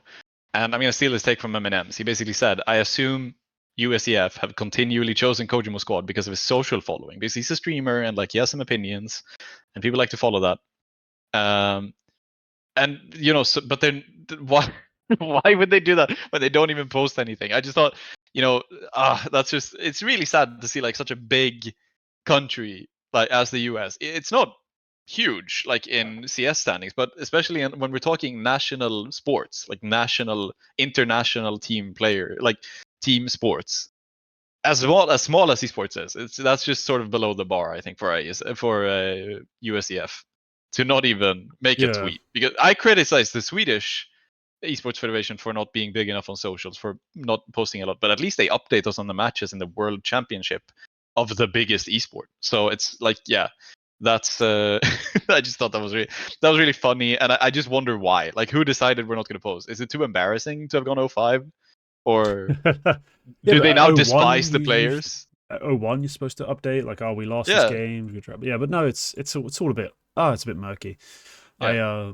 I don't know how to feel about it. Really, I don't particularly care about specifically these American players, so it might be a part of why I'm not too interested. It's just for me Yeah. like a really weird situation. And national conferences, national federations, I think Yeah. just aren't a big priority in the scene right now. But all right, let's get on to. We have an episode of the King's Tiers, a segment of the King's Tiers, ready to go. Yeah, I've already put us in the position. I'm gonna send you the final tiers so you can start thinking. But these tiers, as I put in the show notes, are qualified teams from Asia and the Americas RMRs. There's only 10 teams. There's another theme to the titles of each tier. And let's get those boxes up. There we go. So yeah, these are the 10 teams who've come out of the Americas and the Asia's RMR. Based on, I think, their chances going forward, but maybe more specifically at this major coming along. Right. In the bottom, we've got going straight. And it's because they're going straight home. Like, let's be real. Rare Atom are not going to do a whole lot. I don't have much faith in them. Yeah, this is a big sort of puff piece, the way they go through. Like, this is a very, everyone just like, yeah, you made it here, but we all know you're going to get blown the fuck out. You're going straight home. Just above them, Cheers. These are the teams celebrating, making it here. And I think in the right scenarios, the right matchups, depending on how Europe fares, Europe goes, we dictate, the European region dictates the majority of what the major's going to look like. Let's be real. Like, in terms of the big teams, the majority of the bulk of the teams in the opening and the actual elimination stage already decided is going to be the European RMRs. These guys, yeah, happy to make it here, but I think can't really guarantee anything coming forward. Next is the switch. These are teams who are slowly switching places in my mind in terms of which one I consider more threatening, but are both essentially, I think, just in terms of what we've seen them do at international events, they have to be put a step above these teams, beneath them, but I don't think have a necessarily much better chance, maybe slightly better chance, of actually going deep. They're a solid enough threat that I could see them maybe pulling off a 2-3, having a close final game, not embarrassing themselves in the way they go 1-3. It's that kind of thing. But depending on the matchups, could also go through 3-2. Or if they get the right, final BO3 decider, a 3-1 team even, or a 3-0 if it's the exact right team. So very matchup dependent and slightly better than the ones below them. At the second slot, second tier, we have chance in a million. And that's Furia. As in, they have a chance in a million of making major playoffs. And that chance is almost entirely dictated by the form Quesorato can bring to the team. Like, he is far and away their best player, far and away their most important player. And if he smashes it, Furia can make it through to major playoffs. It's a chance in a million, though, that they make playoffs. Simply making it to the elimination stage from the opening would be their goal. And I think it's very feasible for them to do it. But they will still actually need, I think, a really strong performance out of their top dog. And finally, in our most prized slot, the top slots, we have Raising Hope. We have Liquid and Mongols. These are the guys who should be not expecting to make major playoffs, but the fact that they have a very strong chance to be there, they should be definitely making the elimination stage, putting up a fight in that sort of area. They've shown they can beat teams around the 10-5 slot in the world. They've also shown at various moments they should be in those positions based on the talent they have, and in Mongol's case, the trophies they've won, and the major the major teams they've sort of beaten, the most major level teams they've actually managed to upset. These guys, yeah, they're raising the hope. They should be the ones you should be leaning on to try and keep those slots, gain you more slots coming into the next major. They are my top two teams coming out of these RMRs. Before I ask you about your takes about who should move anywhere, do you know the theme? No, I've been trying to figure it out, but I have no idea. So these are all mostly very obscure sitcoms. So Oh, Cheers! Yeah, yeah, I right, thought right, right, yeah. Cheers might be the one to Cheers, give it I know away. about. Yeah, But yeah, Cheers, I so know about. Going Straight is a show about most of these are British because there's a lot of British sitcoms no one's heard of that lasted 2 seasons. Going Straight, I believe, is a sitcom about some guys in jail trying to make it back to the real world. Cheers is Cheers. If you don't know what Cheers is, it's a very popular American sitcom. The Yeah, probably would Switch know is that. a very controversial 6-episode sitcom, mostly surrounding the lives of a group of transgender people. I've seen the trailer. I'm not sure if it's supposed to be insulting or if it's not, who it's meant to be insulting. It's a very weird show that I wasn't sure to make up and doesn't look very well made. Chance in a Million, I know it's a sitcom. I've forgotten the synopsis. And Raising Hope is a sitcom about raising a child, I think, called Hope. But more importantly, yeah, they fit the themes. I try to shoehorn in a theme every time we do this, and that's the one I went with. So those are my picks. Where would you Yeah, move anyone? that's an obscure theme. I would maybe, I would almost take out the Chance in a Million thing and starting to put Furia up into that Raising Hope. I don't think they're quite there yet, but I think we've now had a strong enough run in the past couple of while where Furia have looked quite solid, where I think they're starting to just inch closer towards it. Since adding skulls and still since having a bit of a better go of it. So I can't say that confidently, but I'm just gonna say that maybe we're approaching that. The RMR wasn't super convincing, but just before that we had Rio, the playoff, and we talked about this at the time. Yeah, how Yeah, fraudulent it was. Yeah, yeah. I yeah, did talk about but that. it is still there. It is still there, I think, and I think they're starting. They're just about starting. Because yeah, sometimes a fraudulent playoff spot can be the start to a real one. So yeah, but yeah, no, I do mostly rate this. I think maybe you could argue MIBR should be moved up a level, but that's also sort of projecting what we think. Like we said, that's mostly just projecting what we think could happen. Yeah, Like the major itself could be that next step, but it also could be in 3 months. Like it's you could argue MIBR moving up, but otherwise, you could also argue FlyQuest moving down. I think right. you can always argue that FlyQuest will go 03. That is just an eternal fact. I don't like FlyQuest. But Clearly. I rate this. I rate this. Okay, yeah. I mean, yeah. The Furia part, I've made my opinions clear on that major playoff appearance. Not major playoff. Fucking hell. I've got the word major on the brain. On that event playoff run, like, yeah, Queserato puts up god tier numbers. You're able to upset teams that makes everyone kind of fall into the delusion that you're now a legit roster. You're not. You get fucking trounced in the playoffs on your home stage, as you should, because you're not that good a team. You then go into the Americas RMR, and like, yeah, you lose in overtime to Legacy. You get not defeated like handily by Liquid, but you lose the maps you lose one-sided in a very one-sided fashion. But the same thing, the map you win. So it's just two not so great teams, I think, going head to head. But they're better than you. So I think they should lose most games they play against Mongols. Like 8 out of 10 games they play against Mongols, they should lose. And They for do me, also. they also just do. But also for me, yeah, if there's no Queserato performance, like I'm talking big performance, I have no reason to really believe this roster will make it particularly far. Like Chance in a Million, they make it deep just off the Queserato performances. But they are not, for me, a solid, guaranteed elimination stage team. They're very interesting because they have gone in just 2 years. They've gone from having 3 back-to-back major playoff appearances in Stockholm, Antwerp, Rio. Rio being particularly convincing. In just those 2 years, they immediately then went to being back-to-back, and then possibly a third of going 0-3 in the main stage after going straight into like the Legends stage, whatever we call it now. I think it's going to be elimination stage. Yeah, Or something it's like that, but now yeah. opening stage, which was the qualifier, elimination stage, and then finally the legend stage is the actual playoffs. Oh, so they just okay, yeah.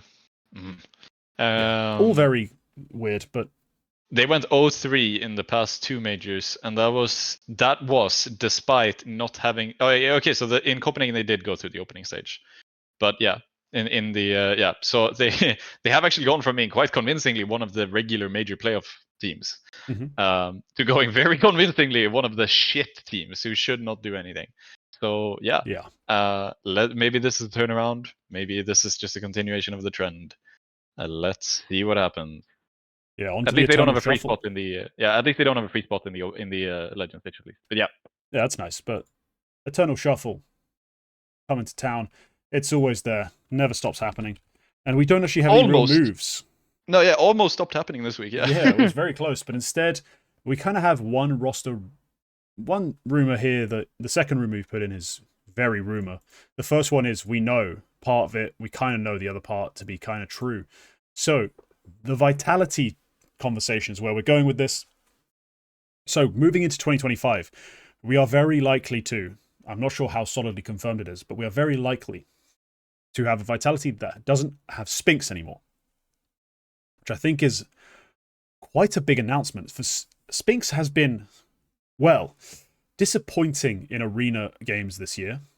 He has been also, I think, historically at times a disappointing arena player, but it cannot be denied that he has been outstanding for them in groups, in group matches, like elimination matches. He has been solid. He's been one of their key contributors, surprisingly enough, on the T side. Something we kind of worried about his play. He has been able to find his numbers and find big impact. Again, mostly in groups though. So he's had the occasional playoff run, and when in the playoffs he shows up alongside the usual suspects of ZywOo and FlameZ, this is a title-winning side. So the question I have for you, just spitball some ideas here. When I'm cutting Spinks, I need to be replacing him with a more sure thing. Like that's essentially it. I need a player who's going to show up in the playoff moments, in the playoff games, find the impact he does in the groups in those playoffs consistently, because with the talent I have, in theory already, with Spinks, FlameZ, ZywOo, I could be one of the best teams in the world at every event. Like I could be winning all the events. I could be almost era-defining if I had a consistent playoff performer. Who, if I'm Vitality, can I bring in to replace Spinks in order to make this even vaguely a guarantee? I still think that it's probably not going to happen now. The rumors suggest that this is not happening. I think ROPS could have been a realistic alternative, but it's not happening. I don't think, and I don't think they could convince him to do that either. I think it would have had to be on his terms, and that I think would have been a relatively sure thing. Jimpphat definitely would be. We're going to talk about that. He has reportedly said no to Vitality, so they probably have tried. Jimpphat would have been the sure thing. Whoa. Just going to have to hit the brakes on that one, because he is not a sure thing in a playoff series to be better than Spinks is. That's just not true. Currently. I think he is. Every single time Mouse, I feel like every single playoff game Mouse played, Jimpphat is the one guy who's never faltering. That's incredibly untrue, unfortunately. I wish it were. It's just not true. He really has not been that guy for them.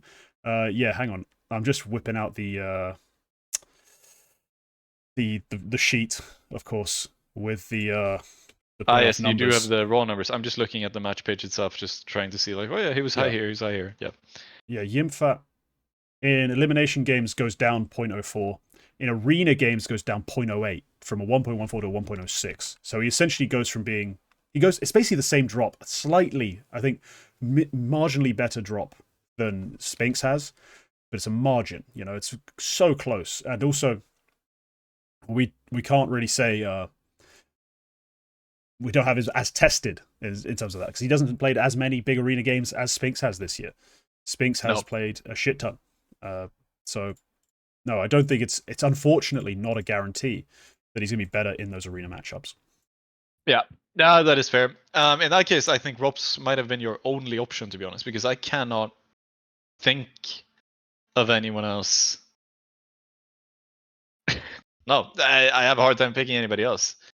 That's exactly the problem I'm bringing up, though, right? Like, yeah, who am I going to be a sure thing? Because I saw, you know, the one Discord we're in, the one French Vitality stan celebrating this move like it was going to fix their problems, but Like, where am I supposed to get a Spinks replacement that's guaranteed to be better?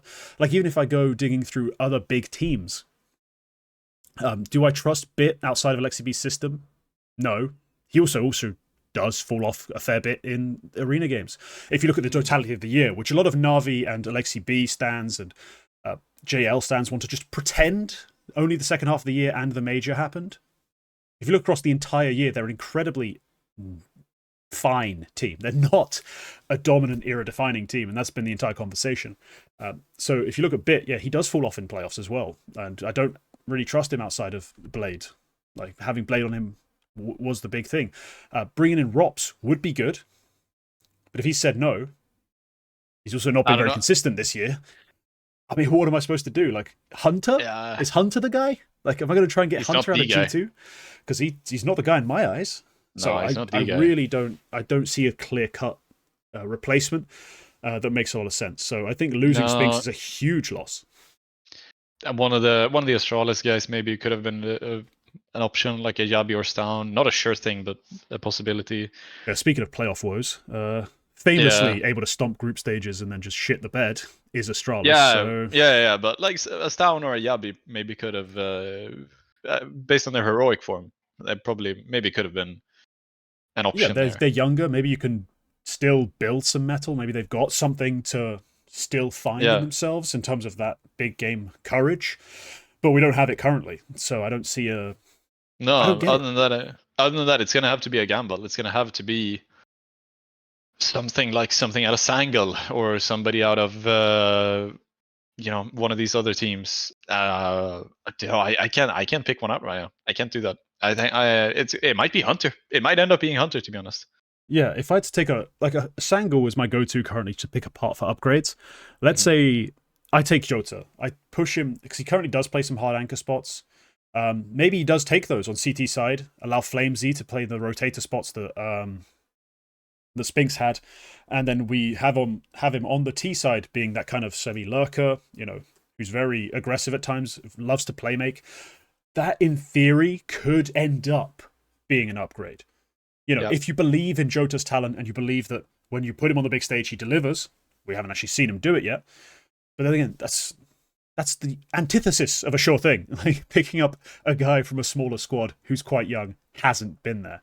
So I think Vitality can. This is a moment where we see how well they are researching and scouting players and how well they understand their needs. Because if they can find the right pick, like a rifler who can deliver what Spinks wasn't in the big games, again, they have the core, they have the pieces to be up there with Na'Vi, potentially higher given the fact that they have a player like ZywOo who's at a superstar level outright. There's no ifs, buts, and systems. It's just as ZywOo is a god.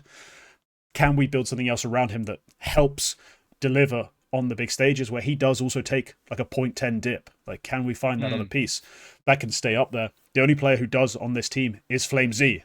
He doesn't have enough in the tank to do everything on both sides. Like, in terms of the rifling, I don't see the clear replacement. If they find it, fucking hell, I will never criticize your roster moves again. I mean, I probably will, but I'll never criticize your roster moves again if you can find that replacement right now. They won't. I'm just gonna say that I don't think they will, and I think what's gonna end up happening is they pick someone who is not a perfect fit. It's somebody that they think we can maybe work with this guy in 6 months and be like, maybe something could work out. It's gonna be that kind of signing, because I don't think there's anyone like. No, I'm trying to look through it. Even looking, eventually you reach a point where you're trying to pick players out of like ends. And then it's like, no, it's nowhere near a sure thing. Like, the best case in that sort of split, I think, is picking a player out of big, and I think picking maybe a JDC or a Crimbo. And even that in arena games, that's not at all a sure thing. I mean, a Crimbo's interesting, but in arena games, that's not at all a sure thing. That's a gamble. It's probably the safest gamble you could take out of this split of teams. But it's gonna be like, and they're also probably not the only ones who want Crimbo in that case. So it's gonna be very hard for them, I think. So on the other front, we have to talk about this. Where can Spinks go? Because he is, despite his struggles on the big stage, hell, if he comes out of that team, interviews with my roster, let's say I'm running a team, And he talks about how, oh, when we get to the big stage moments, the reason, we crumble, reasons I'm not sure of my timings, not sure of myself, is that I'm playing with a nutcase who screams at me if everything goes wrong. And I kind of retreat into a shell. Let's say that happens. I might take the risk. Like, if I'm a big team, I've seen him, like, at Colognes. I've seen him at big events. When he does deliver, my team can look like they have a couple of star riflers. It's all of a sudden an option if I have Spinks available. So if I'm, let's say, G2, I'm losing Nico. Say Hunter takes a step back, not necessarily out of the team, but he's allowing other players to take lurk space, to take rotator positions. Would Spinks be a viable option in your eyes for that G2 side?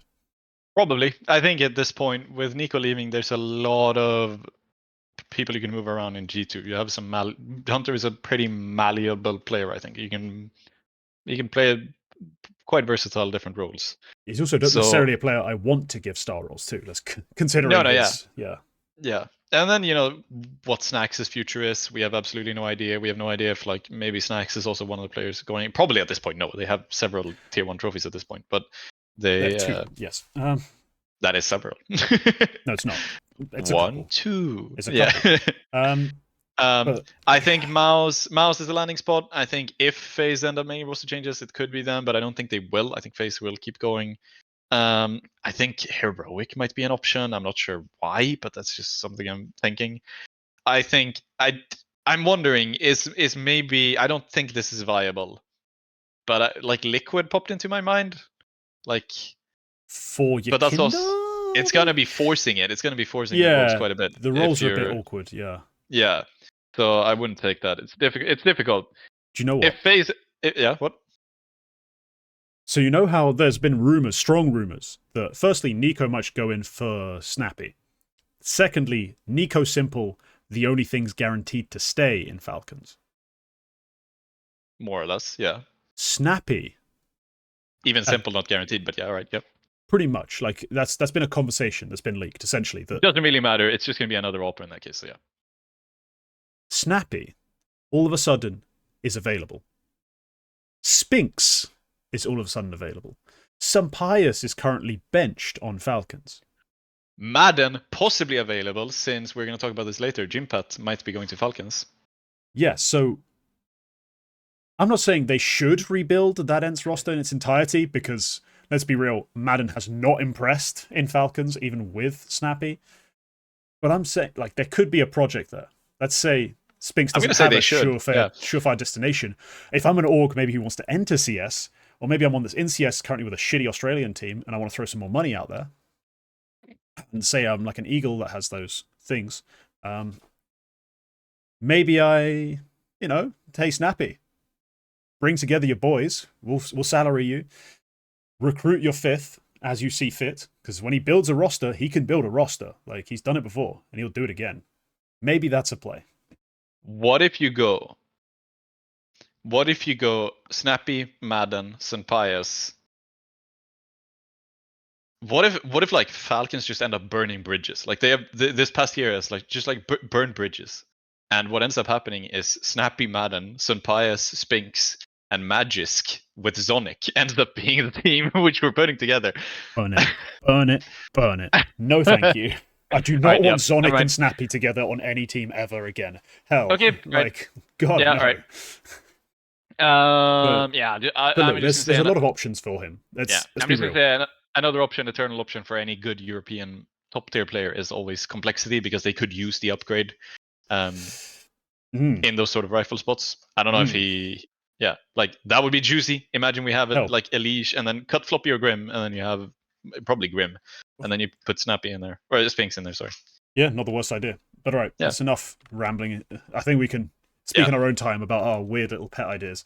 So I feel that's where we're both starting to go, just like doing complete nonsense. How about the Mongols? Exactly, like complete wacky stuff. Mongolian, buddy. The other rumor, this one's just pure rumor. I've not even seen this confirmed by anyone really important. I'm gonna be honest.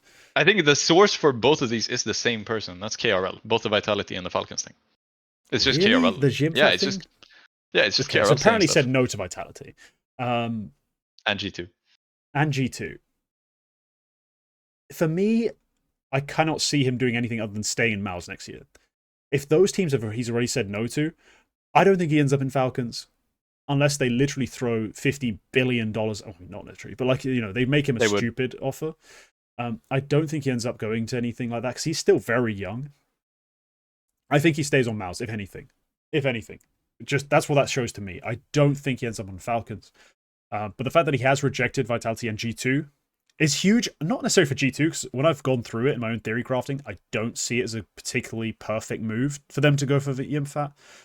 But I think for Vitality, it might be more of an issue, just because that would have been a quality piece. Not a guaranteed performer immediately, but a piece with so much potential that they probably would have liked to sign him. But I don't know. I don't see it as a Falcons option, really. Here's what I'm going to say. I'm going to read it out loud because I did just see it. The source for all three of these, as far as I know, is KRL doing one of his sources : tweets. Okay. Yeah, so the first one was Flames has extended his contract with Team Vitality, opting to remain with the organization despite receiving an offer from G2. This ended up being true. It was announced the day after. He re-signed with Vitality until 2027. The other was sources. Spinks is expected to leave Team Vitality in 2025. Both player and the team have expressed mutual interest in parting ways. He's exploring his options. And then the third one was sources : Jimpphat has received offers from Team Vitality, G2, and Team Falcons for 2025. He's reportedly declined both G2 and Vitality, making Falcons the potential frontrunner. So it's not impossible. Could be pure waffle, but yeah. Anytime it's KRL, it could be pure waffle. So all of this we've just discussed could be pure waffle. There's just the part that there's been prior rumors of Spinks wanting to leave Vitality. Is why I thought that was more legit. And it's not also fresh out of nowhere. No, yeah, and it also does make a lot of sense because he is just not like the criticism that you highlight that he's not particularly good. That has been going for a long time. Like there's motive behind it. Yeah. Yes, then the problem you often find with Vitality supporters is they're so in love with ZywOo. They're like LeBron James fans in that sense of like, my perfect sweetums can't do anything wrong. Uwu, my sunshine. And you're like, but he shat the bed. But look at all the other players. Like, bro, he has the AWP. He can't shit the bed. Otherwise, it's a big deal. Like, there's a reason we talk about it. And like, going from a 1.4 to a 1.15 in a playoff series is a huge deal. So, yes, he seems immune from criticism. And the moment they can, they will turn the gun at everyone else. Or be it Mezzy, be it Spinks. And for a long time, for no good reason, FlameZ, which was always frustrating for me. So, like, have you seen him play? He's doing what he can. And we have all the deep numbers to prove he's literally doing what he can. He's hitting insane shots at a crazy rate. But he's just not got the fucking opportunities to shine, especially on that CT side. So, yeah. It's a weird spot on the scene for them. But let's wrap this show up because we are... Yeah, just briefly on Falcons Jimpphat, the craziest thing could have been Nico, Simple, Jimpphat. And that could have been an insane squad. But it's also very weird because I think you need to cut Magisk, or at least shuffle Magisk into a role which he hasn't played in years to make it happen. So I'm iffy on that. I kind of hope he just stays in Mouse, to be honest. Like, yes, and I think he probably will. I don't see him. I think he probably will. Like, if he straight up said no to G2 Vitality straight up, but then he's considering Falcons, it's probably because they have a huge ass paycheck, and it might even be that like he is like either or, and it's just Mouse who have said straight up, we're debating this because it's a fuck ton of money. Like, it might just be that Mouse are like, we're gonna consider this, but then you like, because he is not a free agent as far as I know. He still has a long contract with Mouse. So yeah. Prospect of the week before we divulge again. Yeah, we are 2 hours and 13 minutes into the show. I am going to go with my pick first because he's on my screen right now. I've picked Slime. Now, Slime for me is an interesting one because, yes, he has played a full week of games here, but in Tier 2 play right now, there's not much going on, so he's playing very low-level games, in my opinion, but he still has put up some good numbers, and I have reviewed a demo of his for my members, so you'll know some of the reasons why I like him, but let's just talk about it a bit, because Slime is weird. He's a Danish AWPer, and, weekdays come around. Sometimes they get hyped in Tier 2, then they get a chance with someone, usually Astralis. It goes terribly, their career's over. That's so often the case recently, but I'm catching this one young, fresh. He's still 18, he's still untouched and unsullied by the Astralis taint. So, Slime's watching his POV is fascinating because he is clearly incredibly mechanically sharp. Like he can flick, he can adjust, he can do so much at a really high level in terms of with his wrist. Like he's just magic. The problem is he is also a classic kind of Draken. You know, some of the easy shots that he should be landing frustratingly missed. The way he'll pre-aim an angle where he's just holding the straight line easy shot is often way, way too ambitious. Like, bud, you're young, you got a great reaction time, but like leaving a pixel between the edge and your crosshair is a bit of an issue. And I think some of it's his read of the game, like he's expecting a slow AWP peak rather than a faster peak, things like that. But there's just a lot of things in his demos that are rough that need polishing up. You know, but the top end potential, the sharpness, the way he actually can perform, the mechanical upside is real. So I wanted to highlight Slime because, man, I've watched a demo. I'm sold. I titled that demo review, I Want to Be a Slimer, because I've decided that's going to be the name of Slime fans, is Slimers. It's horrible. It sounds grim, but he chose the name Slime. It's not my fucking fault. But no, a real sort of this is a classic talent sort of pick. You know, he's one that no one's really watching. He's playing on a relatively weak team. The eye test leads us to some pretty wild conclusions, like all over the shop in terms of what we actually think. We don't really know. But I think he's got a high upside, and I'm really looking forward to him. Taking a risk on this one, but I like Slime. Yeah, real ones will remember Slime off of Sprout. Not a great time to remember him for. Just the start of his year. No, it was a great time anytime he played against a Swedish team because he would absolutely pop off against Metasport and Alliance and who else. But he would be dog shit absolutely any other time. So yeah. Anyway, it was. I think he is a decent player. Like I think he does have those peaks, which is indicative of someone who can go quite like do quite well in the sport. But I think we're just waiting for that sort of point where he's going to end up being very, very good. So yeah, it's or fall out of the space entirely, like you know, Salazar or whatever his name is, another hyped opper who didn't look too well, and then he got a chance, and then he also didn't look too well. So yeah. Anyway, Whopper are not a great team. There's like no. Prime was a guy who showed a little bit of something back when he was on Sashi. Was it you Sashi? Used to like this guy. Oh, he had like he's a one map hero kind of. Like he played super well on Nuke. Yeah, you used to talk this guy up quite a bit, yeah. When he was on Tricked. It never was enough to make him into a podcast or anything like a prospect or to bring up on this show probably. Like he was just on Tricked. There was a time period where they were really good on Nuke and he played outside really well. And so I liked, occasionally bringing it up. But yeah, he's on this team. He's playing okay, not great. And Leaks, I think, has been very solid for this team. I think it's Leaks. Yeah, some names on this team. Jeez, Slime, Leaks. Like it's Leaks, Leaks played on the very brief roster with MSL and AZ called NTK, which ended up forming into North, which is one of those things that I recognize because I don't know, MSL lives rent free in my head. Yeah, but he's it's a team with some potential, but I don't think they realistically have the potential to hit the heights Ecstatic do in terms of tier 2 level, like relevancy. So it might be a case where we have to wait for another roster move before the name becomes more mainstream. But no, the eye test is fun. He's at least fun on the AWP. Yeah, nice. I picked Nilo, and I'm gonna be quite brief here, to be honest, because I don't have a lot to say, especially after we got knocked out. Nilo had another good week, and it's all been IESF. We played National Team CS. It was just Metasport. Like Metasport just came in and played a LAN, and that's actually very good for them. I think it's a very good experience for them. I think people, just because they don't like Lumen and Shine, don't really weigh as heavy. It doesn't really weigh as heavy as the names they had in the past with ZTR and SUSP, and well, even Jaquinho. But like, yeah, even Jaquinho, Lumen is quite far below Jaquinho in terms of notoriety in the scene. So I think a lot of people might be missing out on, like, they might be putting Metasport slightly lower than they maybe should be in terms of where they are, where they consider them to sit at the moment.